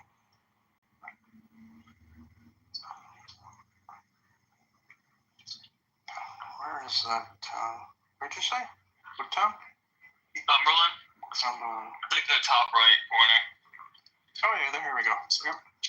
Yeah, southeast of Woonsocket. Yeah. Do you know what the original name of your state was? Of the state of Rhode Island and Providence Plantations. Yeah, it was just Rhode Island and Providence Plantation. Although they officially changed it. Yeah. Just a couple of years ago, like 2-3 years ago. Yeah, during the whole Black Lives Matter stuff. Yeah. Well, they missed that Black Lives Matter by a few years, but. Really? Yeah, that was like during 2020. I don't know. They changed it. Yeah, but wasn't the Black Lives Matter like whenever that guy was killed, like 2015? Let me see when they changed it. Yeah, but I think they changed the name in response to like the whole like George. Yeah, but wasn't that like the whole 20? I think the George Floyd stuff was in like 2020. Oh, what? 2014. I thought the George Floyd stuff was like 10 years ago. No, you're thinking of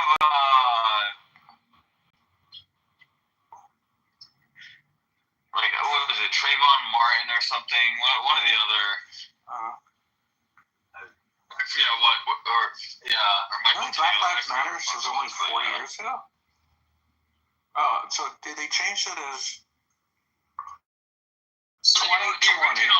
The original like founding. Oh, actually, you were correct. I was wrong. It's the state of Rhode Island and Providence Plantations. Now, it's the state of Rhode Island. I didn't know that until they never taught us that. Of course, yeah, of course not. Who's gonna like say, hey, we're owned by a plantation? Well, no, yeah, but I don't know why. It took them so long to change it, or I don't know. That might be like actually like a kind of a pain in the ass, like to change. I don't know. So let's see. When did I was right. Black Lives Matter movement began in 2013 after the acquittal of George Zimmerman in the fatal shooting of Trayvon Martin. So, So it was like 7 years after Black Lives Matter that Rhode Island changed the same. So it wasn't like in response to it. Well, no, it was in response to the whole like the George Floyd, the guy that overdosed in Minnesota. That's that whole summer, the summer of love, all that. Like that's what I think. That's definitely the reason why they changed it. Yeah, I mean they're just. I guess things work slowly in Rhode Island. No, I don't think they had any intentions of changing it. It's that whole. If what happened in 2020 never happened, I don't think they would use the name. No, and it just been. They just would have waited for someone to say, it sounds really strange.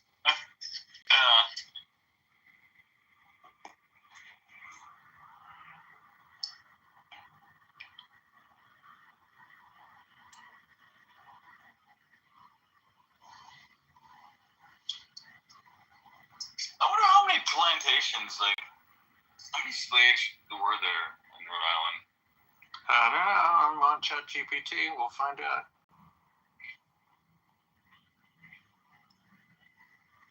Like plantation doesn't inherently mean.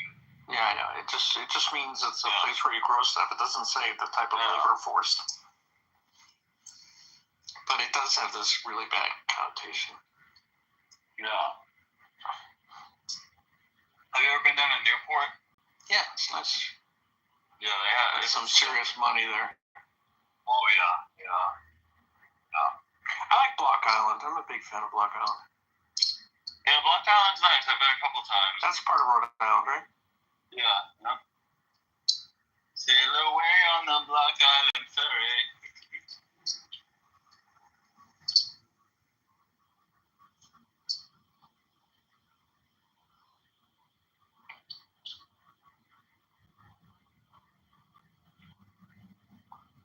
Huh. Yeah, I actually did a report for my graduate school, and I remember learning that north part of Rhode Island was founded by Roger Williams, the south part by Anne Hutchinson of the Hutchinson River Parkway, and here we have in New York. She went up there. So it says in 1636, Roger Williams, Puritan theologian, exiled from Massachusetts Bay Colony for his religious beliefs, founded the settlement of Providence. He named it Providence Plantations to express gratitude for what he considered divine guidance. At the time, the term plantation referred to a colony or settlement, not large-scale agricultural estates associated with slavery. Yeah. Yeah, they have the Roger Williams Park Zoo. Yeah, he was really into separation of church and state.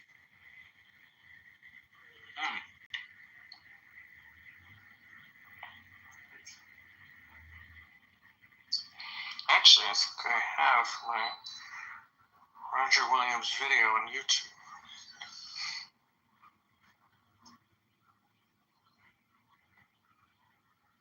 Let's see my videos. Oh, here we go.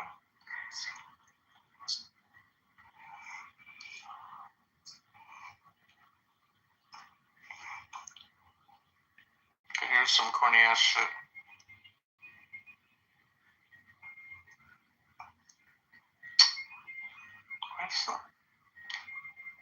I paste something into the chat, and it doesn't allow me to hit the enter. Oh, sometimes that happens. Have you noticed the same thing? Yeah, I have. I don't know if it's a glitch but yeah, it's happened to me. Yeah, it's really annoying. Sure got a turntable last week. Really enjoying it. Yeah? Yeah. I had a lot of old records when I grew up. That's all we had were records. It sounds really good. I forgot how good they sound. Very warm sound.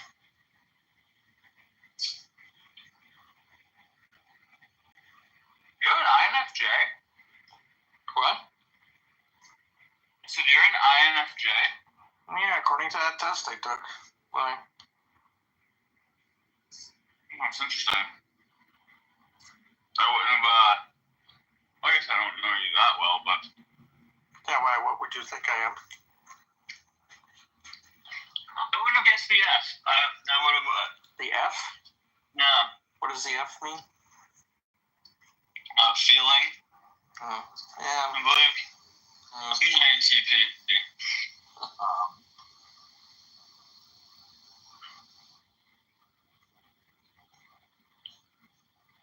What are you? NTP. What is that? It's the logician sort of archetype. Yeah.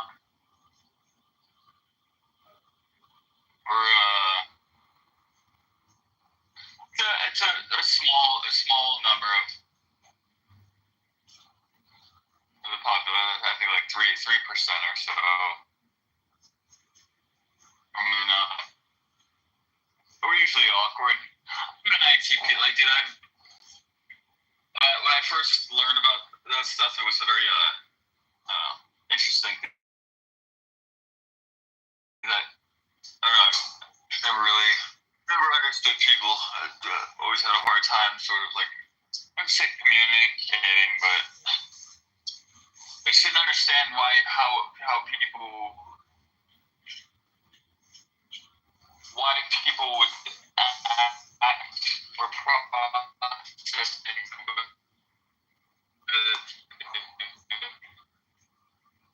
Can't hear you, Joe.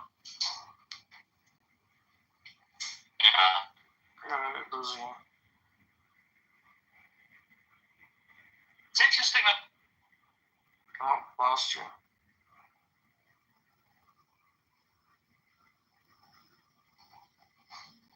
Glitches.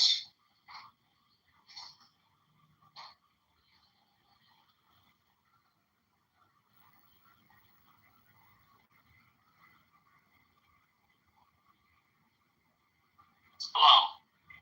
Oh? Do you really have all those tattoos?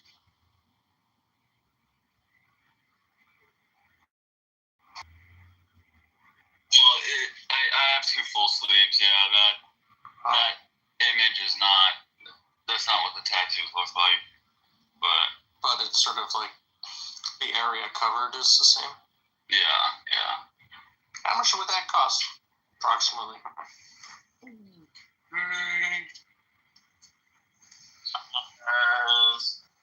My right arm was about probably like $2,500 each arm. Do they finance that shit? No. You pay cash? No. You can pay cash. Oh. But it's like, I mean, like mine, because mine's kind of like, it's a lot of ink. It's over the course of like, 3 or 4 sessions. Over how much time? 3 or 4 sessions over how many days or weeks? You need ideally at least 2 weeks in between to let it heal. But I mean, it's like mine. This was over the course of probably like 4 months, 5 months. But yeah, like I mean, I don't know. I suppose I guess you could probably would only need like a week or so of healing, but it's just not. That's not really how it works. It depends on the artist too, the tattoo guy, like whatever their availability is. But mine, yeah, my right arm was probably 6 months or so. I don't, I have to think about it. I did it as fast as possible, but then my left arm is technically it's still not finished. I need to go back, but that one was a lot cheaper. That was only probably like maybe $1,500. Did it really hurt? No, it's not as bad as they make it out at all.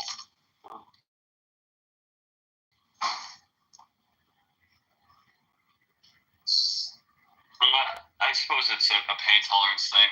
There's certain areas that have, little more nerve ending. They're less pleasant than other areas. Mm-hmm. But surprisingly, the elbow, I was looking at your. Yeah, that's what you would think, but I mean.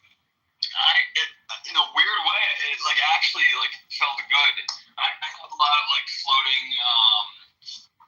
My right elbow from baseball, I've got bone chips and whatnot. There was something about the vibration and the deal where it actually kind of almost felt like it massaged it, but wow.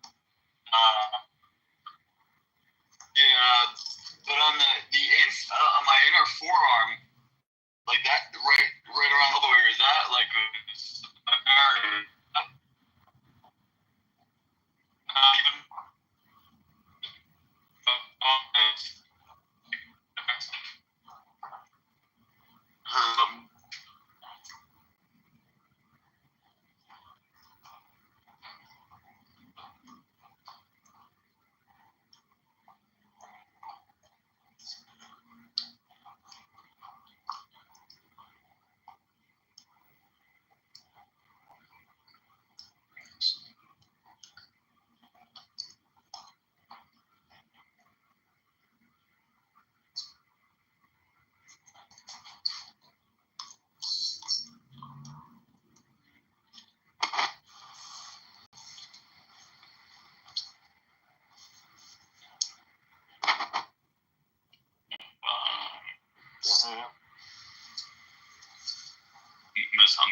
missiles. Oh.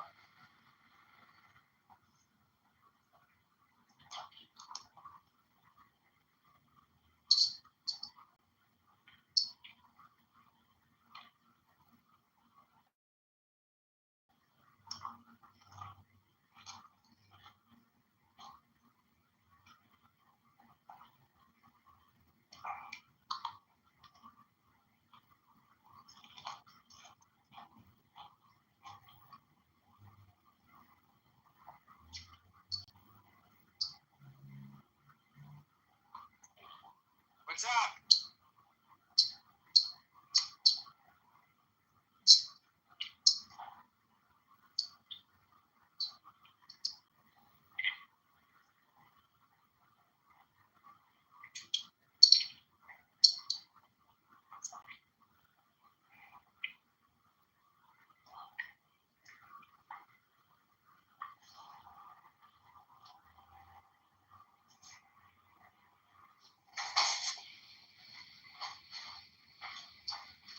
Keegan's holding forth in another room.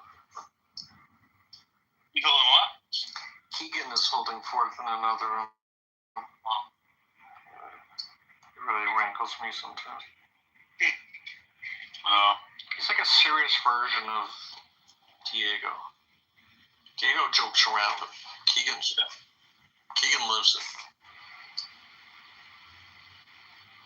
Well, Diego is a very intelligent guy.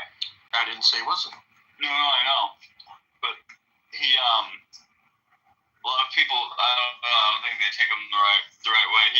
He likes to sort of play with concepts or ideas that he doesn't necessarily believe in or agree with. And then there's also some that he does believe with that he masks his belief by joking about them, so you think he doesn't actually believe in them, when in fact he does, and that's just the theory I have.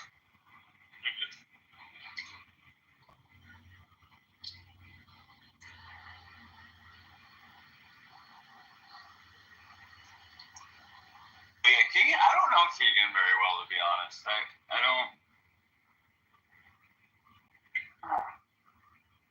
Yeah.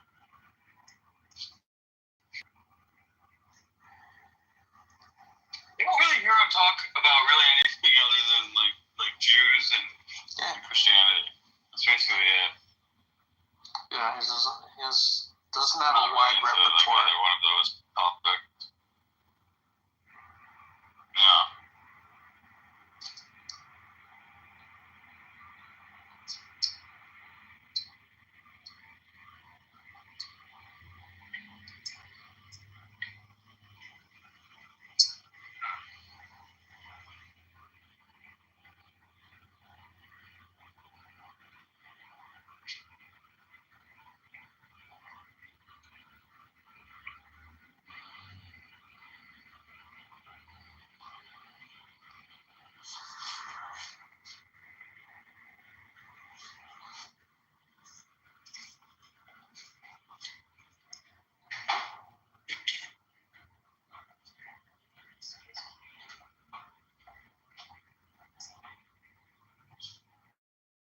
Google DeepMind CEO Demis Hassabis warns that CGI could arrive within the next 5 to 10 years, yet society remains unprepared. What can arrive in the next 5 to 10 years? AGI, artificial general intelligence. Couldn't hear you. Yeah, it basically it depends on what the sort of, I guess, agreed upon general definition is AI that can do most tasks. Can it create new concepts?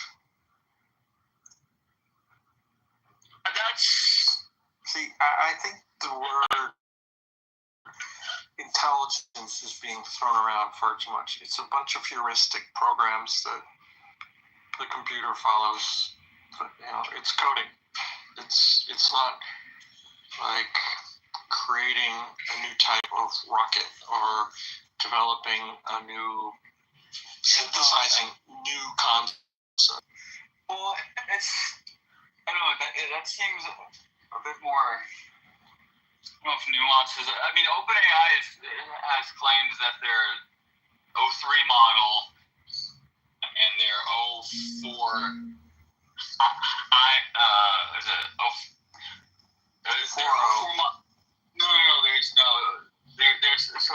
there's 4.0, then there's O1, which is their advanced reasoning, and then there's the O3, which is a more efficient, more advanced reasoning, and then now there's the O4. Their naming of their models is horrible, but so their O4 model, I think they put a paper out, but they basically said that it is capable of generating new concepts. So then they'll start attributing patents to this thing. Don't know. I know that's a good question as to who would technically. No. What I'm forget who owns it. That this thing will create things that are patentable. That's new things. That's their claim, yeah, 100%, yeah. I don't buy it for a second. Why?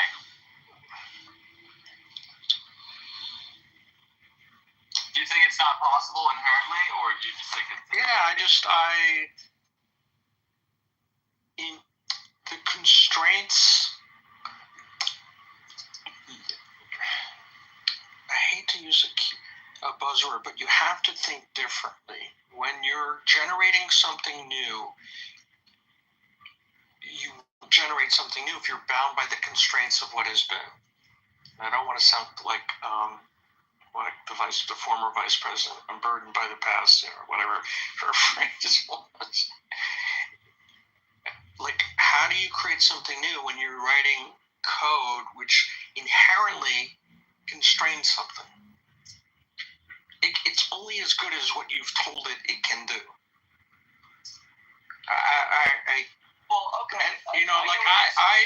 I've been involved with computers since 19.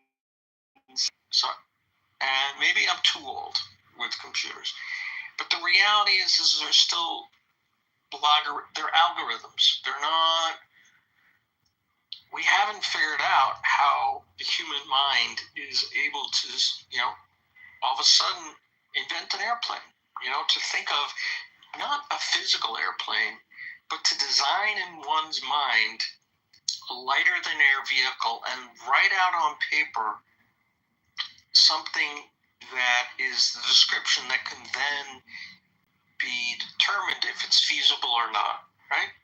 Yeah. So the Wright brothers had these drawings of a plane. They said, okay, it's going to have this curved airfoil, it's going to have a flat airfoil, and the pressure differential between the high pressure on the top and the low pressure on the bottom, because air goes over this curve faster, the Bernoulli effect. They're figuring all this shit out, and this thing weighs more than the air, but it's gonna float. Tell me, how do you do that shit? Well, yeah, that's or Robert Goddard in the rocket. I'm gonna stick some fuel in this tube, and Newton's first law, or I think it's first law, it's the third law. I'm going to light it off, and flame's going to come out the back, so it's going to propel it upwards, and then we're going to figure out how to guide it by making the fins movable. That's invention upon invention upon invention. I don't understand. Maybe it's beyond my comprehension how we can program something we ourselves cannot even conceive of. Well, but that's kind of an interesting idea, though, right? Couldn't you say,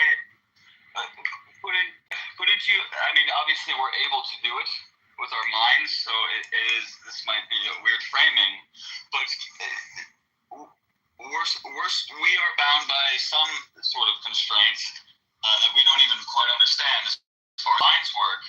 So simply saying that something is bound by code, how do you have an emergent effect or a capability? How do you create something that's able to create new ideas when we don't really understand how we create new ideas? And more importantly, it has to work autonomously.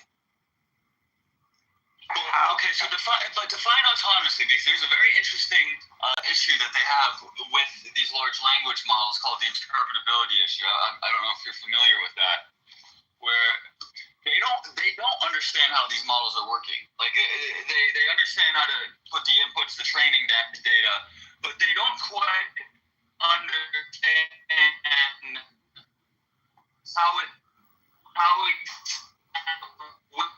where it's pulling. I can't hear you. It doesn't. It's not. Start again. They don't understand what. They don't understand exactly how these models are. Like, so, for example, you can look at the training data set and you can say, okay, well, if there's like an exact, if the problem and the solution to a question actually exists in the data set, then you could say, okay, well, it's in the data set, so therefore it's not actually reasoning its way to find the answer. But they don't quite understand exactly how it is able, like where it's pulling the information from when it is reasoning. It's called the interpretability problem. They really don't understand why. There was a certain level of capabilities and expectations that they would that they could sort of scale up and predict it would be able to do X, Y, and Z. But then there was some sort of wall that they burst through where these models start having all these emergent capabilities that they really can't explain why it's able to do. Like they don't understand it, which is I'm doing a poor job explaining it because I don't quite understand how they don't understand it. That's fine. They don't even understand themselves. So what I meant by autonomous was to leave it by itself, and it autonomously says, here's a solution to a problem that we have, and you haven't told me, figure out how to reduce pollution. Because when you say figure out how to reduce pollution, it may then, let's say somehow, in ways that I don't know, it looks at all the research and says, okay, people have tried X, Y, and Z, but they haven't tried Z prime because they missed it, and there's a relationship between A and C that gets you to Z prime. Like somehow it figures out something that we haven't done. Because like if there's 10 different answers and humankind has produced 9, maybe it could figure out that there's a missing one and go off and figure out what that missing one. But you've told it to solve this problem. What I'm talking about autonomy is you're leaving it idle. And it's just thinking, and it's doing its thing, and it says, you know what? I can create teleportation. Just make up a really strange sounding technology, right? Yeah. And here's how it works. Here's how it's going to work. And you didn't ask me to do it, but I've been sitting thinking about, like, how can we move from point A to point B in a nanosecond, and it's at 15,000 miles an hour away, right? That's what I mean by autonomy. That's what I mean by autonomy. It's working on its own. You haven't told it what to do, and it figures out a solution to a problem that, it can think about on its own. Okay, so give me catch me up on this. What are you guys talking about? Talking about the I in AI. So what would be give an example or something that you would say would be a indication of autonomy that doesn't have to go to the lengths, because, and the reason I'm asking it this way is because there's a new research paper that came out that when they talk about autonomy, they're not quite using the definition that you're using, but in the definition that you just used, there's a paper that just came out that basically shows that the models are actually, I can pull it up for you if you'd like. The models are, quote unquote, thinking even when they're not on tasked. When they're not tasked. Yeah, which is this was not. No. Like, let me see if I can find the paper. I don't want to fuck this up. Hold on. How you doing? We kept your room alive. That's fine. Oh, he's on the phone. Oh, I can't see him. I'm looking at the phone.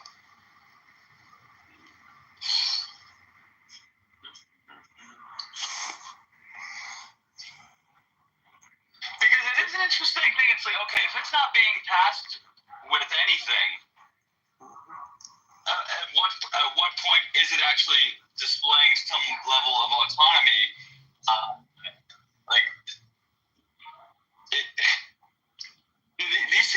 These things are.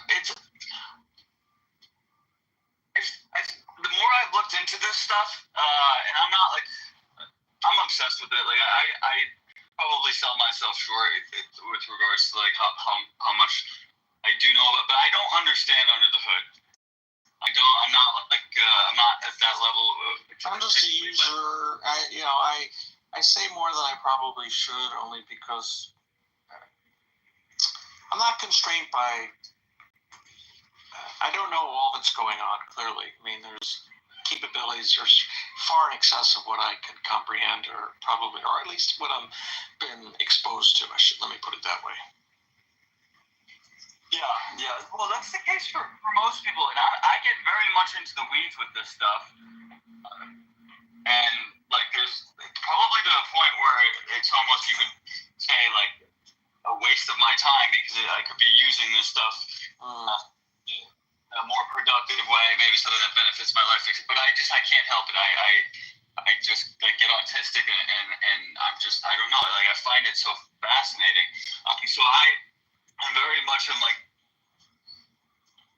trying to like understand what the fuck these things are actually doing and what they're capable of, more from like a philosophical perspective. But I'm not really as fascinated by like what I can automate with it as I am as to like what is this new thing. Because I think we're gonna have a very hard time. Most people don't really acknowledge that we really know very little about the human mind and how our brains work. Yeah, I would agree with that completely. It seems with the little understanding that we have, that these models actually aren't all that different than what we do know about. Like, you can say, okay, this thing is predicting the next token. Which is, that is true. They're predicting the next token. And there's really, if you can make an argument as to how we're all that different, that'd be interesting. But we kind of operate similarly. Like our minds are, you could say, predicting the next word in our thought process. It's very fuzzy. There's not like a clear distinction that like, oh, we operate so much differently than these models. We like it feels like we do for sure. Like we have the sense of self and et cetera, et cetera, et cetera. But like what actually is pushing our thoughts? Like we think we control them, and to some extent we do, but you'd say. Here, I found the. Honestly, I don't know how you program Quest into a computer. We have a burning quest to push the envelope to, if a car goes 200 miles on a tank of gas, somebody wants to figure out how to make it go 350, 400, 500. Like, I don't know how you program desire or quest for knowledge or the things that underpin why we do the things that we do. You're just talking about how we do the things that we do.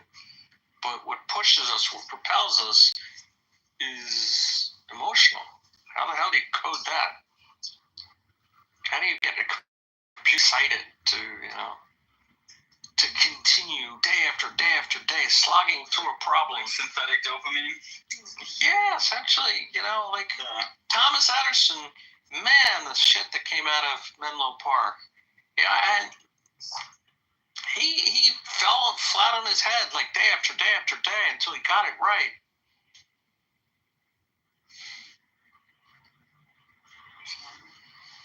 Here, I'm gonna put a link. Well, why are you looking like that? What's the side eye for?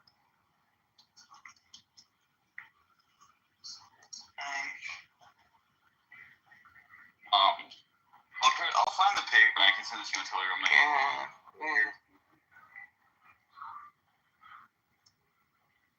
This is a video talking about they're referring to it as sleep time compute, but it's essentially, I think this fits the definition that you gave for it as far as what would constitute autonomy from. Yeah, I'd be interested in that. Put the link at the top to the video. Yeah, sure, thanks. Yeah. Here you go. Here you go. Princess, yeah. Yeah, what's going on? How you doing? Okay, good. I think, I guess, Jakob, you're not convinced. Lou thinks that we're going to the next level, right? I think Lou's like fully ingested everything that the AI industry wants us to believe, and is just. I wouldn't say I'm sure. I get what you're saying. I think he's not as skeptical as I am. I think that they do major important things, but I think the word intelligence is being thrown around too much. Artificial intelligence. No, it's artificial. It's computer programming. You know, they only do what they're programmed to do. I think that I have in the past, like a year ago, Lou sent me some stuff from AI that he thought was better than it was, but when I actually started to read the output, it wasn't as impressive as I believe he thought it was looking. And that was a big problem in the early days. However, using AI today, you know, I'm going to say that while I'm not as convinced as Lou, it's definitely gone to this next level where it's doing some, whatever you want to call it, whatever tasks it's performing, it's acting in a way that I can't predict. It's not consistently great, but sometimes it's really like surprising. It fell flat on its feet a couple days ago. A friend of mine, you know, asked a question because it keeps a history of all the questions you ask. So I said, okay, let's try something. Ask it to tell you what your strengths are. And it came back with this, you know, 5 or 6 page thing filled with, you know, platitudes, you know, about, you know, what a thinker he is and the type, you know, it was essentially based on the depth of the question versus the broadness of the question, or based on things that are quantifiable versus sort of just theory or other things, you know, quant versus qualitative. You know, I came back with a description of this person, and he's like, "This is me dead on." I was like, "Okay, fine, yeah, it sounds a lot like you." But let's ask the thing: what do you need to work on? What are your shortcomings? Yeah. Right? And it fell flat on its face. The shortcomings were all in relationship to the positives, only the things that it knew. And it framed it in a way like, while you're really good at this, some people may not like it. You know, so it essentially was just taking the positives and turning them into the negatives. It didn't come back and say, hey, are you trying to figure out your shortcomings as it relates to work, find a job, your shortcomings as it relates to, you know, your home life with your girlfriend or your boyfriend? Like, it was just a broad question. Yeah, well, yeah, the question was, what are my shortcomings? Right? Now, it didn't come back and say, here is the what's the word I'm looking for? The rubric with which I'm going to come up and figure out, because your shortcomings are the needs that you have, your goals, minus what your current capabilities are equals your shortcomings, right? Where you're at minus where you want to be minus where you're at equals the gap. It just skipped over that whole part and just sort of said, okay, because I'm using an example, because you're so quantitative and you need to qualify everything with a number, people who don't like that may be put off. So, all it did was take the inverse of all of the things it knew about me, or my friend. And this is not my friend, it really literally was a friend. We were doing it on Clubhouse Live. We're doing it on Clubhouse. That's so funny. It's not like, I have a friend who has a problem. It's not You dox yourself. No, not at all. It was Edward. It wasn't. We went through this exercise. Oh, fuck Edward. But He's blind. But that doesn't mean he's not evil. Fuck him. We were talking about AI. We weren't talking about Palestine or Israel or anything. We're just having a discussion on technology. And I think the thing fell flat on its face with that response. Why did you leave us, Princess? Why did you leave us?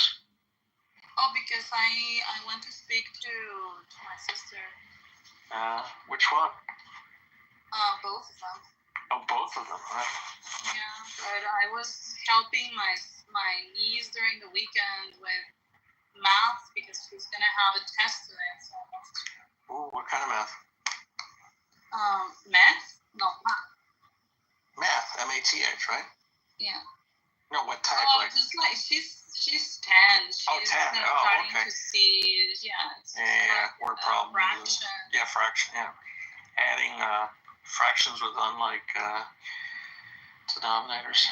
Yeah, but it was a nightmare. You have a 10-year-old sister? No, niece. Critical listening. Niece. You have 2 sisters? Yeah, I have 2. Okay. And they have 1 kid each. And they are both 11. Well, 10 and 11. They're 6 months. They got pregnant at the same time. Wow. They're twins. Imagine if your twin sisters married twin brothers. No, but they married friends. My mom and one of her sisters married brothers.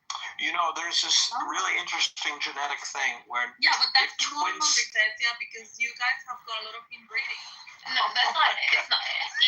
Isa. But Diego, get this. Wait. Sisters married brothers. I know, but that. I it's not the norm. I'm just joking. It's becoming the norm in Europe. Yeah, that's because, guess what? I know. So. They are cousins. Twin sisters. That's what I was about to say. Were they cousins? Yeah, they're fourth cousins. So here's a cool thing. If twin sisters married twin brothers, their kids are both cousins and brothers at the same time. No, yes, they're called quadrilineal.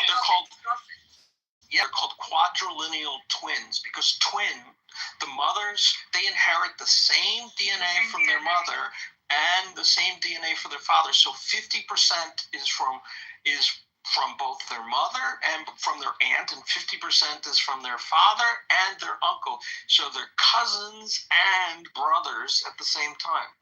Yeah, but the expression is different because the epigenetics. But no, it's called quadrilineal twins. But I would say that in that case, like you can wife swap or whatever, and it's not immoral. Do you think that they could figure out, like, on a date that manages to bring it to the next level? That sounds more like Randy, Diego. You're literally having sex with the same person. No, I think emotionally there are probably big differences. And if you ask the right question, they are like these type of sisters that are think together, alike. that have like 2 heads or whatever. Oh, Siamese twin conjoined. Yeah, joint, exactly, joint sisters.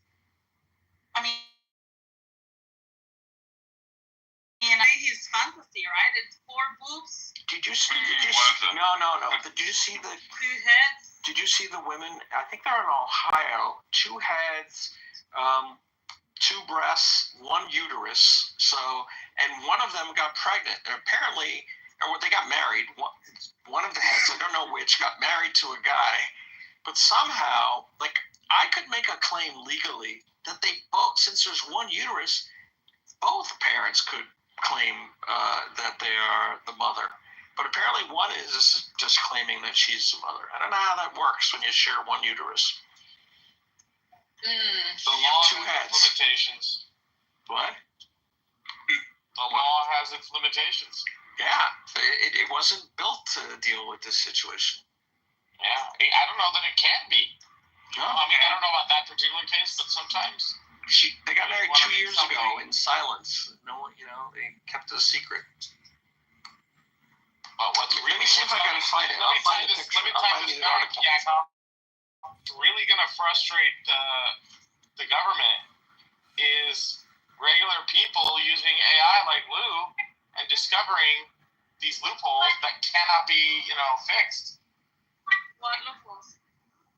I don't know. I'm just saying, a loophole where I can be the parent of a child, but legally not accountable. Something like that. Yeah, and you're going to hire Lou to find these things for you. Lou will find them. Lou is going to be the next iteration of Doge. And there's going to, literally right now, if you just go on freaking ChatGPT or Grok, and you ask it to find contradictory laws that exist within the same field, it'll find them. Okay, so you need a Lou for that. So here is Abby and Brittany. Look how their heads just barely are separated. They're on 1 frame, 2 heads. And that guy married one of them. I'm not sure which one. You only have sex with one of them, right? No, they only have one. They only have 1 uterus and 1 vagina. So he's having sex with both of them at the same time. Apparently, they both have orgasms. Now the question is, really? Do they feel everything? Yes, they both. Both heads are both. But he's only married to one of the heads. Yes, exactly. So he's pleasing both. Yes, exactly. So I don't know how one of them could claim maternity. They should both have it. They both have an equal claim. They both are pregnant at the same time. So they were the 2-headed bitch. So they were issued 2 separate birth certificates? I don't know the answer to that question. Probably, yeah. Probably. I think they're long, 2 brains. I think who a person is based on the brain, not the... And not even so. They will be smarter because they're women. Yeah, I mean, Diego, he got a birth certificate and he's not a full brain, so yeah, I guess they would... Well, it's going to sound ridiculous, but it's okay, well, whose uterus is it, really? If they share it. Oh yeah, that's the funny thing. They're teachers, and they could teach different people, but the school system only pays them once. I found that, as a teacher, I found that amazing and I was pissed off about that. What do you teach? What do you teach at both? Oh, I teach before I retired, I had 5th grade. Okay. Sorry, Lou, you were saying? Kids are smart at 5th grade, aren't they? They're a pain in the fucking ass in 5th grade. Yeah, they're smart. But they're just starting to sweat, and they're just starting to, in 4th grade, they're still in 4th grade, they're still Mr. Stein. They start to sweat, so they smell. They start to smell. No, they literally start to smell. No, but in 4th grade, they're nice. Or why are you being racist? No, 4th grade, white kids too. 4th grade, they're nice. Oh, Mr. Steinberg, can I help you, with your pencils? No, I've told my name. I don't give a shit. I'm self-doxing. Look at with my profile, you can get my latitude and longitude. Stein's money. No. It's just as bad as the dirty. If you're smart, within 2 clicks, you can have the latitude and longitude of my house. No, yeah, kids are very smart, but Are you smarter than a 5th grader? What? They're smart but stinky. Yeah, well, no, it's just they start to. And they have no opinions on Israel either way at that age. Right? Yeah, no, yeah, they just know, they say like free Palestine. They don't know what they're talking about. Sort of like the college. They just kids. say it. You said you were tired. They hear it from their parents. They're like, Hey, they're like little automatrons. Feel any better? I'm not gonna talk about politics with mine. So. Oh my God! How are you? Have kids? You've reproduced? Some say. How many kids you got? But if I did, Diego, how many kids? Anyway. How many kids you got? Many times. I'm almost embarrassed to say at this point. Oh wait, more than. Are you going to increase? Kids. Wait, we need more kids in the United States. You have at least 3 kids. He's holding a TFR rate significantly. Much more than that. Yeah, we need the TFR above 2.1. So on an average. So where are you? Much more. Well, he's doing his part. Oh, you're like at 6 for himself. Oh, he's including you. He's pulling your weight. He's pulling my weight. I'm adopting Lou's. I have 3 kids, so I brought the national average up. Nice. Where are you? Like 5 or 6? Like where are you? You're like Muslim family size? It's kind of complicated. Is the way to counteract. Are we talking multiple mothers? How complicated could it be? A total number is a total number. It's not complex. I don't want you writing any more reports on me and sending it to please. Those are too many questions, Jacob. Oh my God, I asked one. How many kids do you have? You're giving too many answers. 6 baby mamas. 6 baby. Wow. Why are you going to say it? Why are you going to say it? 6. Yeah, it's like a black tie. Let's just say it like this, Yaakov. Having children is it a prime number? It is a mitzvah. Do you have a prime number of kids? I don't know about prime and natural numbers. I don't know any of that stuff. Well, 2, 3, 5, 7. I have a prime number, yeah. 11. I can keep it going. 13. No, it has to be 5 or 7 Are you because we familiar? have no reference, right? So it's either 5 or 7. I don't know what a prime is, right? Yeah, so 5 or 7 is the answer. Are you familiar with the Donald Rumsfeld? We have known knowns and known unknowns. No what? Wait, what's the Donald Rumsfeld? What did he say? Nora, can you pull out that quote? Put Donald Rumsfeld known knowns. No knowns or no knowns? No one. Could you have more than 3 kids and not know about it? Of course you could. Now, that was an important question, Danny. He says there are unknown unknowns. Yeah, that makes sense. So no knowns. So you have to say the whole phrase. Yeah, there are no knowns and unknown knowns. Unknown unknowns. Exactly. There are known knowns. Then you have known unknowns. Have you known unknown unknowns?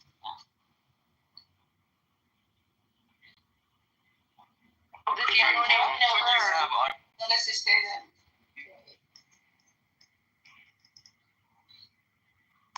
There are unknown unknowns. Reports. There are unknown Reports that say something. There are known unknowns. Here, reports that say that. Yes. The reports that say that something hasn't happened are always interesting to me because, as we know, there are known knowns. There are things we know. We also know there are known unknowns. That is to say, we know that there are some things that we do not know, but there are also unknown unknowns. The ones we don't know. I agree. Yeah, those are surprise. Those are called surprises. He's making this really he's trying to obfuscate. No. It's the word surprise. What do you mean they're called surprises? Because look. No. There's stuff. Look here. Go through this list. There are known knowns. So those are definite things. We know that the sun will come up tomorrow, right? There are things we know. These are things that we know. Oh my God! Don't try to explain it. We get it. Okay, so we also know there are known unknowns, right? There are 5 different possibilities of, doing something, and then there are things that just come out of the blue. We did not expect it. There are unknown unknowns. There are known unknowns. It reminds me of a concept called Mumkin Malakut that I won't go down that path. Is that some Islamic thing? Yeah, I was listening to a lecture about it. But basically, the Malakut is a place that is uncreated and unknown.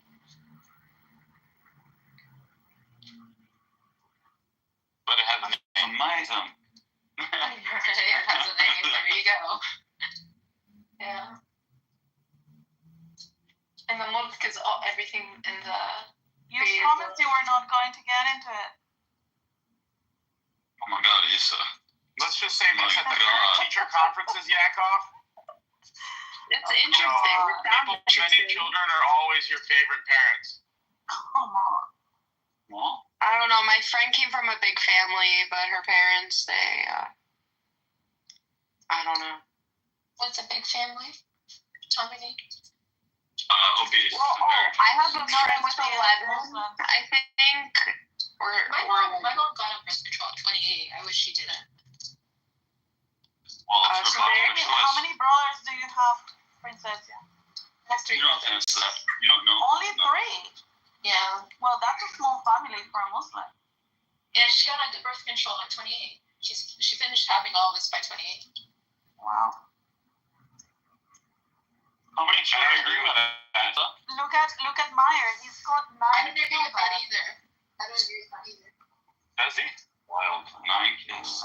Meyer has got 9 children and he's 45. That's great. Yeah. I think Diogenes, right? He's got 5 or 6. No, Diogenes has 4. Randy's got 0. What? Oh my God, that's Randy, how many kids you got that you He's are aware of? My kids are like the sands of the seashore. They cannot be measured, nor can they be counted. Back to the discussion of testicles, right? Randy has adopted a lot of kids here. I will not comment on that. Who's this in your PTR? I was trying to figure that out. This is me. I know. That's right. This is me. It does fit the voice. It does fit the voice. Plus, he has worn that rabbi for so long that I already know. Like that. No, I don't know. You know. Speaking of Black Rabbi, what happened to that guy? He's off the app. No, he hasn't given crash out. He's scamming. What? Just do it now. Oh, but I haven't even heard his voice. Like his voice is very everyone's voice is distinctive. Is he still rabbi? Is it the guy with rabbi with the drawing I made of big him. letters? No, but he's not in. Unless Amir is keeping him out of his rooms, he doesn't come by and self-center the stage around him. He's hiding. Yeah. Well, he's still here, but he changed his name. I see. It's Cal. Do you know who he is? Yeah, he's some American guy living in Israel. He knows what's his name. I lost my phone. Oh, sorry. Somali girl.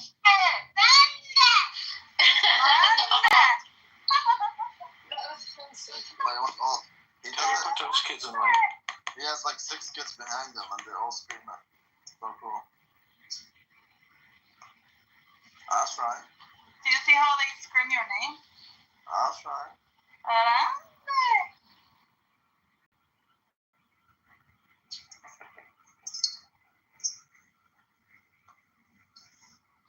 Where did you go, Randy? Why did you leave us? I like that one now. I do a lot of things at work, so I a lot of shit. Now I'm back. How you doing? Oh, did you meet Ting Ma?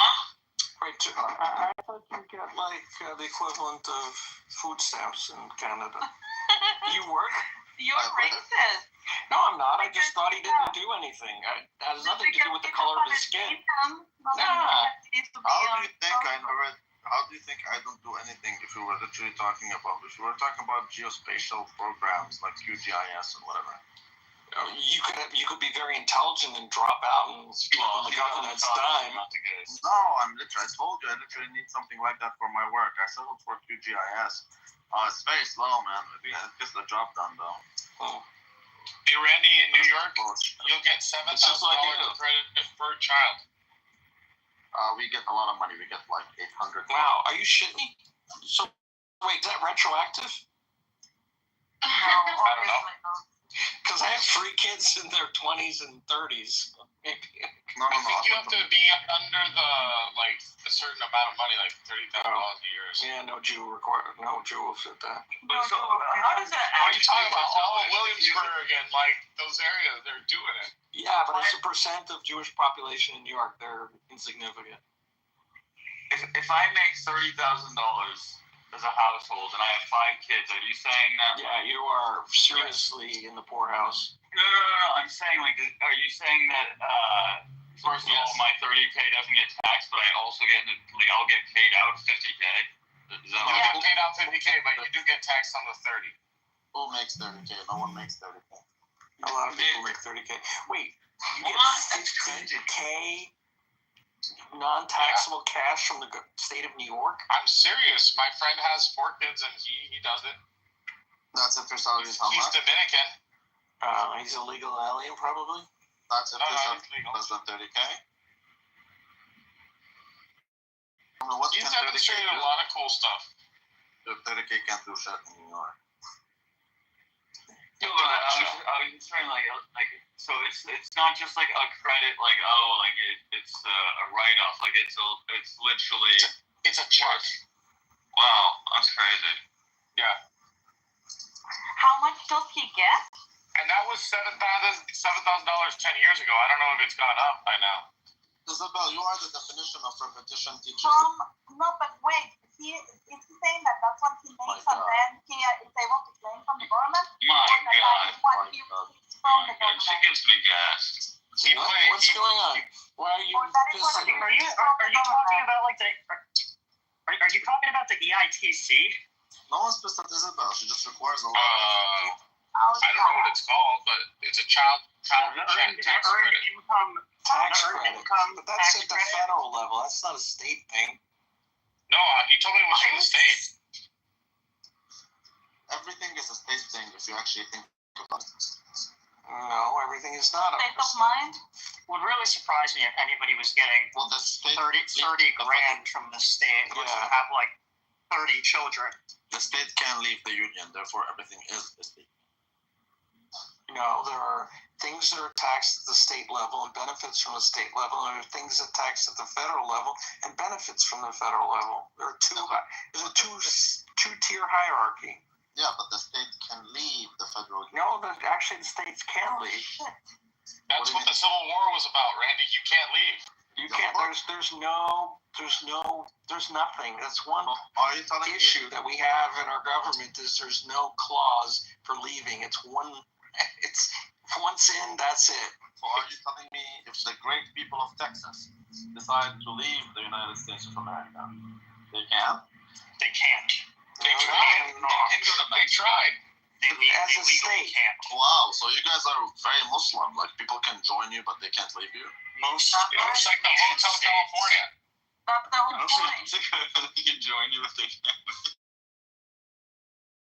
I'm unaware of any nation state that allows its like provinces or whatever to leave. Canada. It's not like the European Union. Yeah, I mean, why would you have? Yeah, What are you talking about? No, they can't in Canada. The Quebec secessionists have largely given up. No, they just declared secession. Totally bullshit. They just declared it yesterday. Quebec wanted to leave, and because Quebec wanted to leave, Canada had to kiss Quebec her ass, and that's why we have special laws for Quebec. So Quebec has its own immigration laws. It has its own this laws, that laws, whatever. Like even if you check the Constitution, the Canadian Constitution has an asterisk next to certain things, and that means that this law does not apply. There's a different law in Quebec. Yeah, we can leave. Alberta from Alberta literally said yesterday that they're not going to adhere to any Canadian. You're in the Matrix. Yeah, there's no compulsion. You can come, you can go. I don't think this is accurate.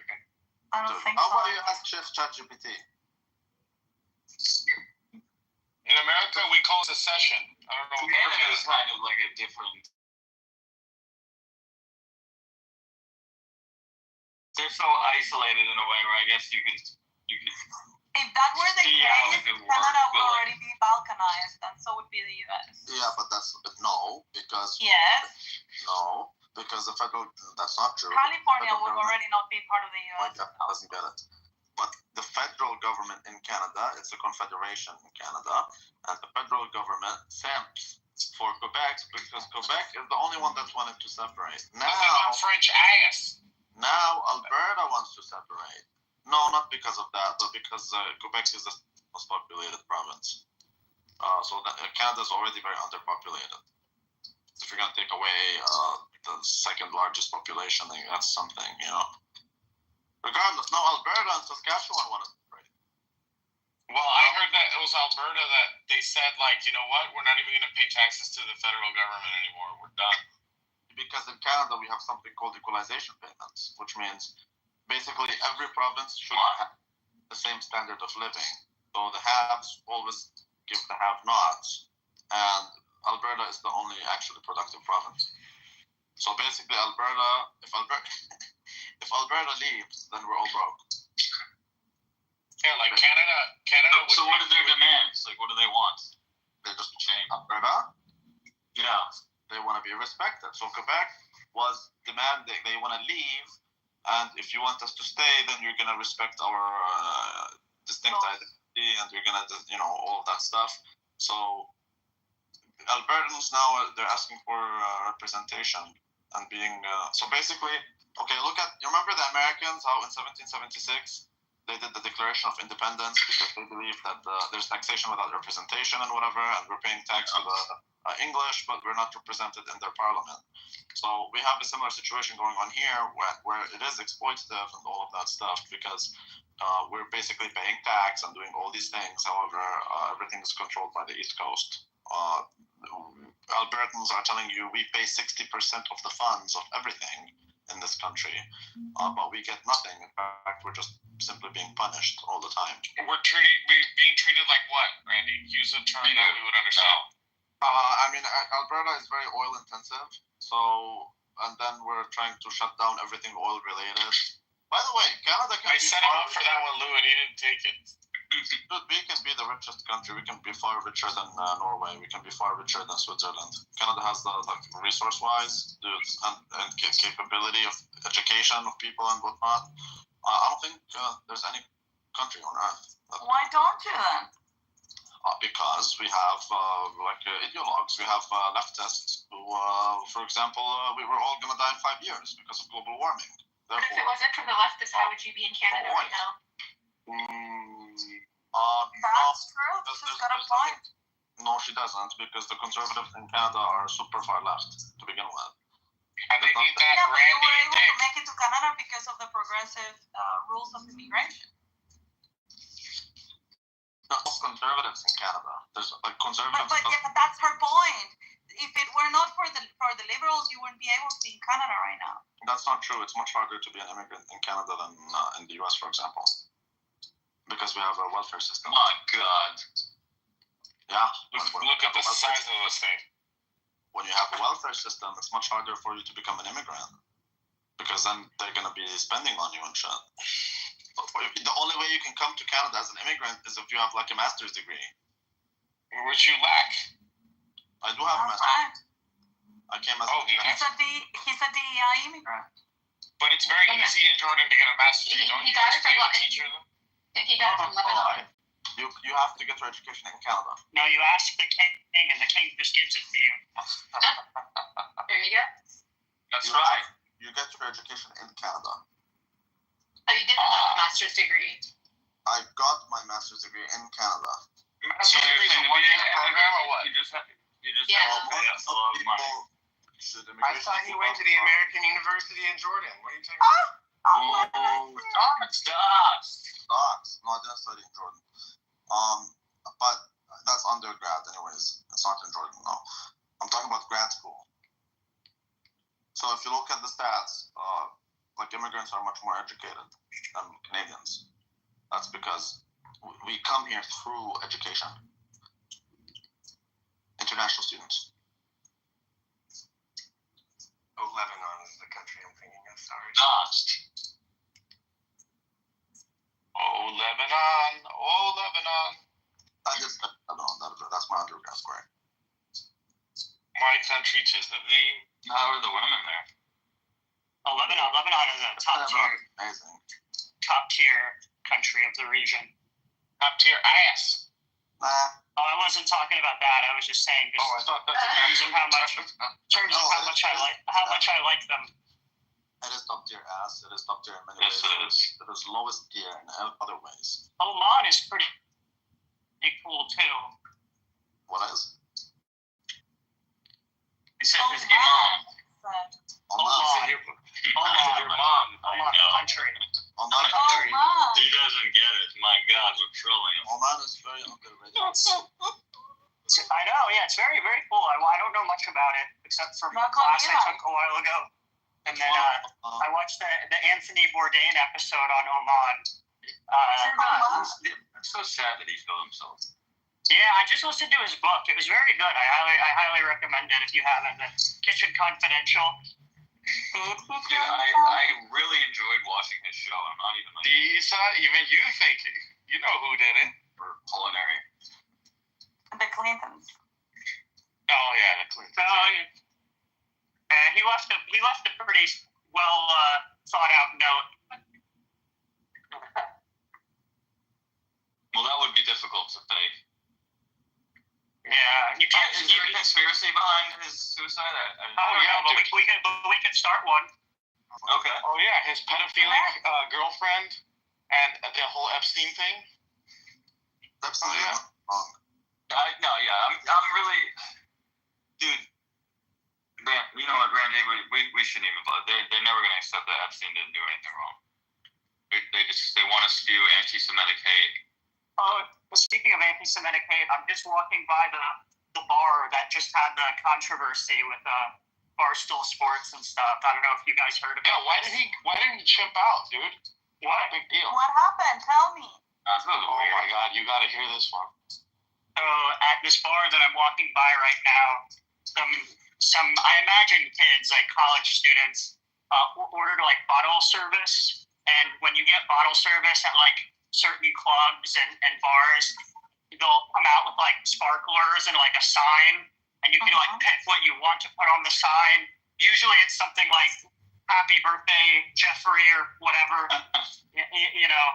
But they decided to ask the servers to put "Fuck the Jews" on the sign, and an innocent little joke. And instead, very innocent little joke, and instead of the server or the waitress or whatever you want to call her, bottle girl actually would be the term.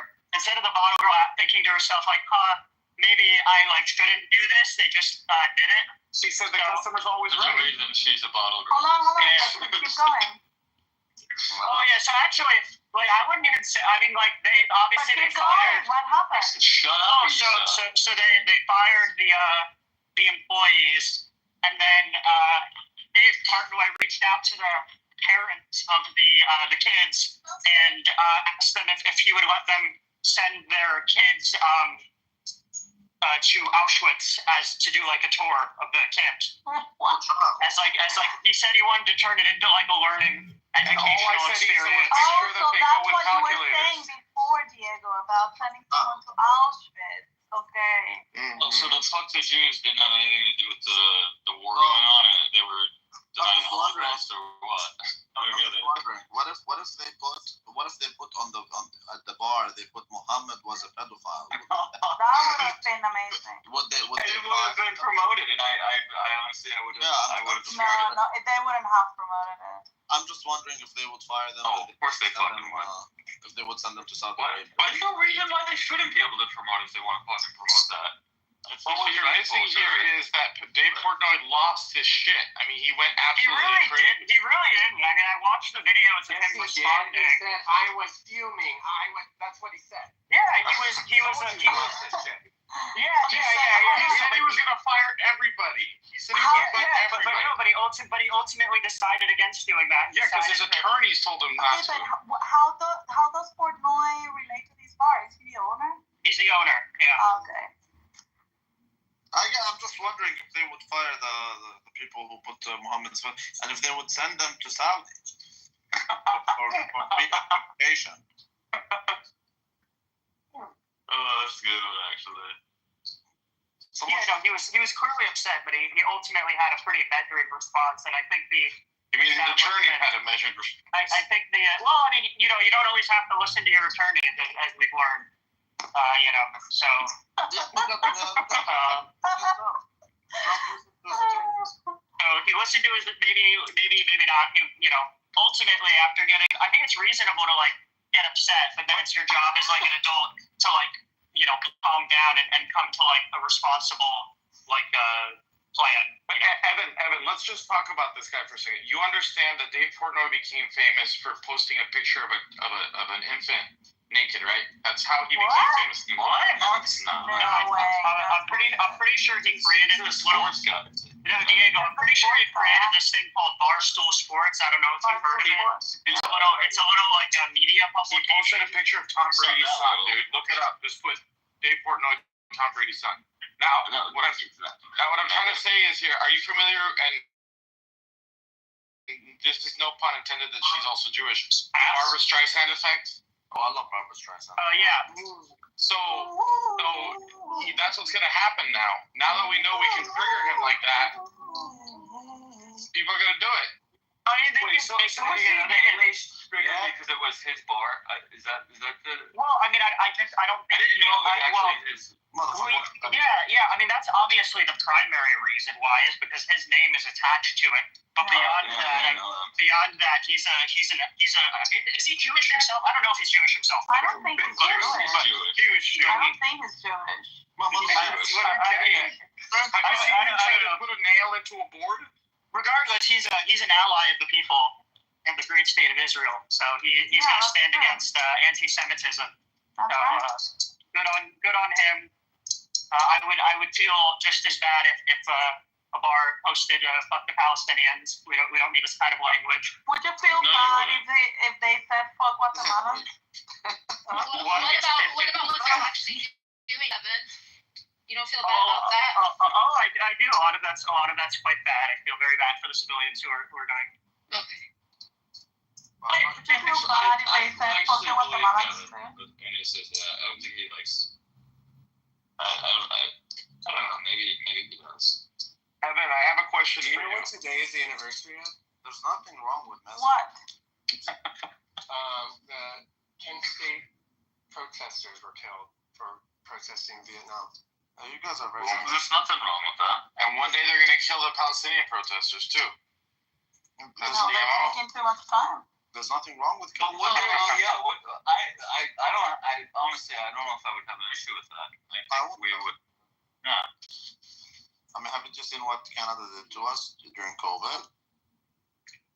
It was basically the Holocaust. Evan, I have a question. You had to stay indoors and goon for like 2 years straight. Evan, PTR, is this how you properly wear this?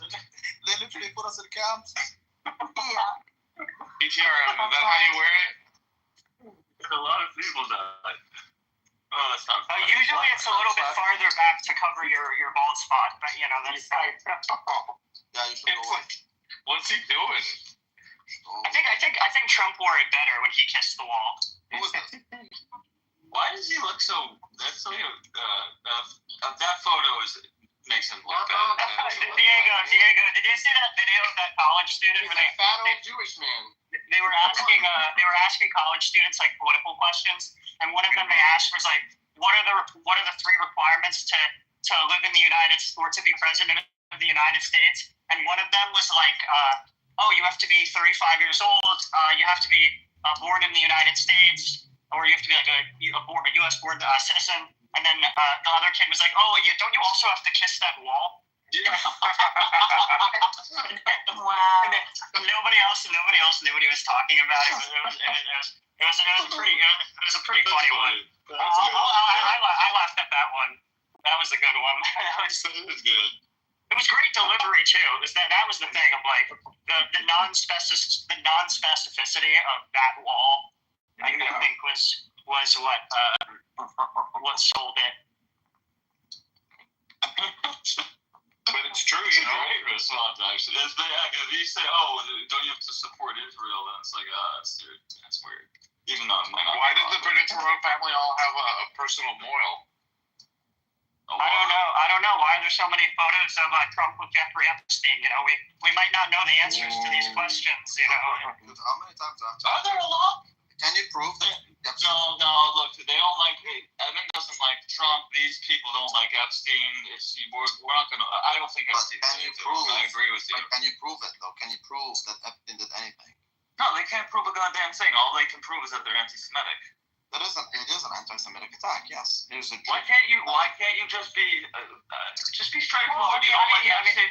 Just say you don't like him because he's a Jew. Don't turn him into some pedophile. I will say the evidence, at least, I mean, obviously, once things got to the island, he got a lot more. What's it called? I forget where in Florida. No, in Florida. He had this home in Florida.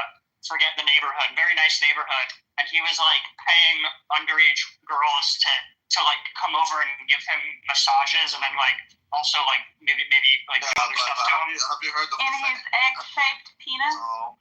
Have you heard the innocent until proven guilty, not until the No, they don't. Okay, you need to prove.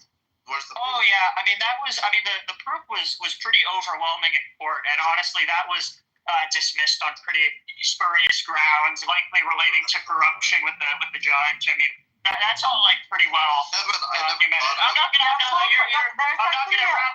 You're doing like a devil's advocate trolling thing, and I'm not going to engage. I never thought I would say this, but you're. I'm not engaging. I'm not engaging, Randy. I refuse to engage. You can engage with yourself. Well, I refuse to engage with anti-Semites. You're anti-Semitic.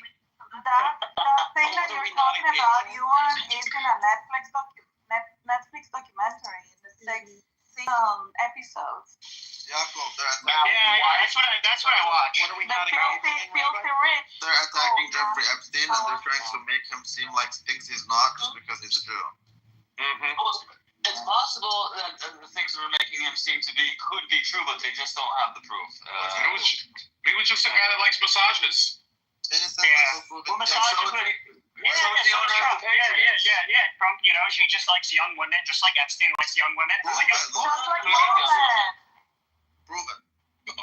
Nobody likes women. No offense. Yeah. Well, have you guys heard that quote from Trump where he's like, "Yeah, I get along with Jeffrey Green. We both really love young women." That's what I love about Epstein. He's always surrounded by beautiful young women. That does not mean they're minors. Oh yeah, no, it doesn't. It doesn't necessarily. So the claim is that Epstein was a voyeur and he has cameras all over. Why did you feel the need to defend that? That's really weird. So where's the videos and the pictures? I mean, there were. I'm pretty sure, like at least I'm sure there have been some photos taken. I mean. Look, likely Trump was referring to Epstein was a partner with one of the beauty pageants, supermodels. Again, there's no evidence as to where did he make his money? Where did he? Was he? Epstein. Yeah. Oh, he got. He could have been involved in many things, but that doesn't mean that he's a pedophile. You guys are trying. Where did one? How did he get? So he got his money initially through investing on behalf of people. Apparently, he was a very skilled investor. So so he was like a money manager. But then over time, his like extortion, racketeering thing kind of seemed to become a source of his money. Again, we go back to the same circle. I mean, a lot of people say that he was paid by the Israeli intelligence and Mossad. Okay, can you prove that? No. That's what you say. Nobody's saying that. Where are the arrests? There's literally, he's the only one that was arrested and he's dead. What about Ghislaine? No, what about Oh, guys! I'm not saying anything. I'm just wondering. We know that. Engaging, right? Yeah, I'm not engaging. We know that Donald Trump and Jeffrey Epstein were very good friends, and then Trump is in office, and all of a sudden Epstein kills himself. Really, that's a little suspicious. Right before maybe he was about to testify about Trump. But why would what are you hinting at? Kevin, what are you hinting at? Of course, he's hinting at anything. Randy is I think Trump killed Epstein to hide. Okay, I actually. Wait, guys, you want to hear my hot take? You are claiming that he is certain things that you can think. Innocent until proven guilty, motherfucker. Innocent until proven guilty. What's your take? If you look into the details of at the very least the first thing against him, which he slipped out of, which was the little bit of prostitution, he slipped out of it. He slipped out of it. There was. You can look into it. The evidence is pretty overwhelming. Innocent until proven guilty. I don't care if there's evidence. Oh yeah, okay, that's fine. Where's the proof you can look at the proof that was presented during the trial, which wasn't contested. Yeah, it wasn't contested on a basis of the facts. So I think I have to. Even make it to trial. No. He was.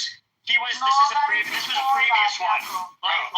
Like 10 years before this, in like the early 2010s, he almost got in trouble in the state of Florida for running a little ring in which he was using underage girls. Yeah, exactly. There was a lot of.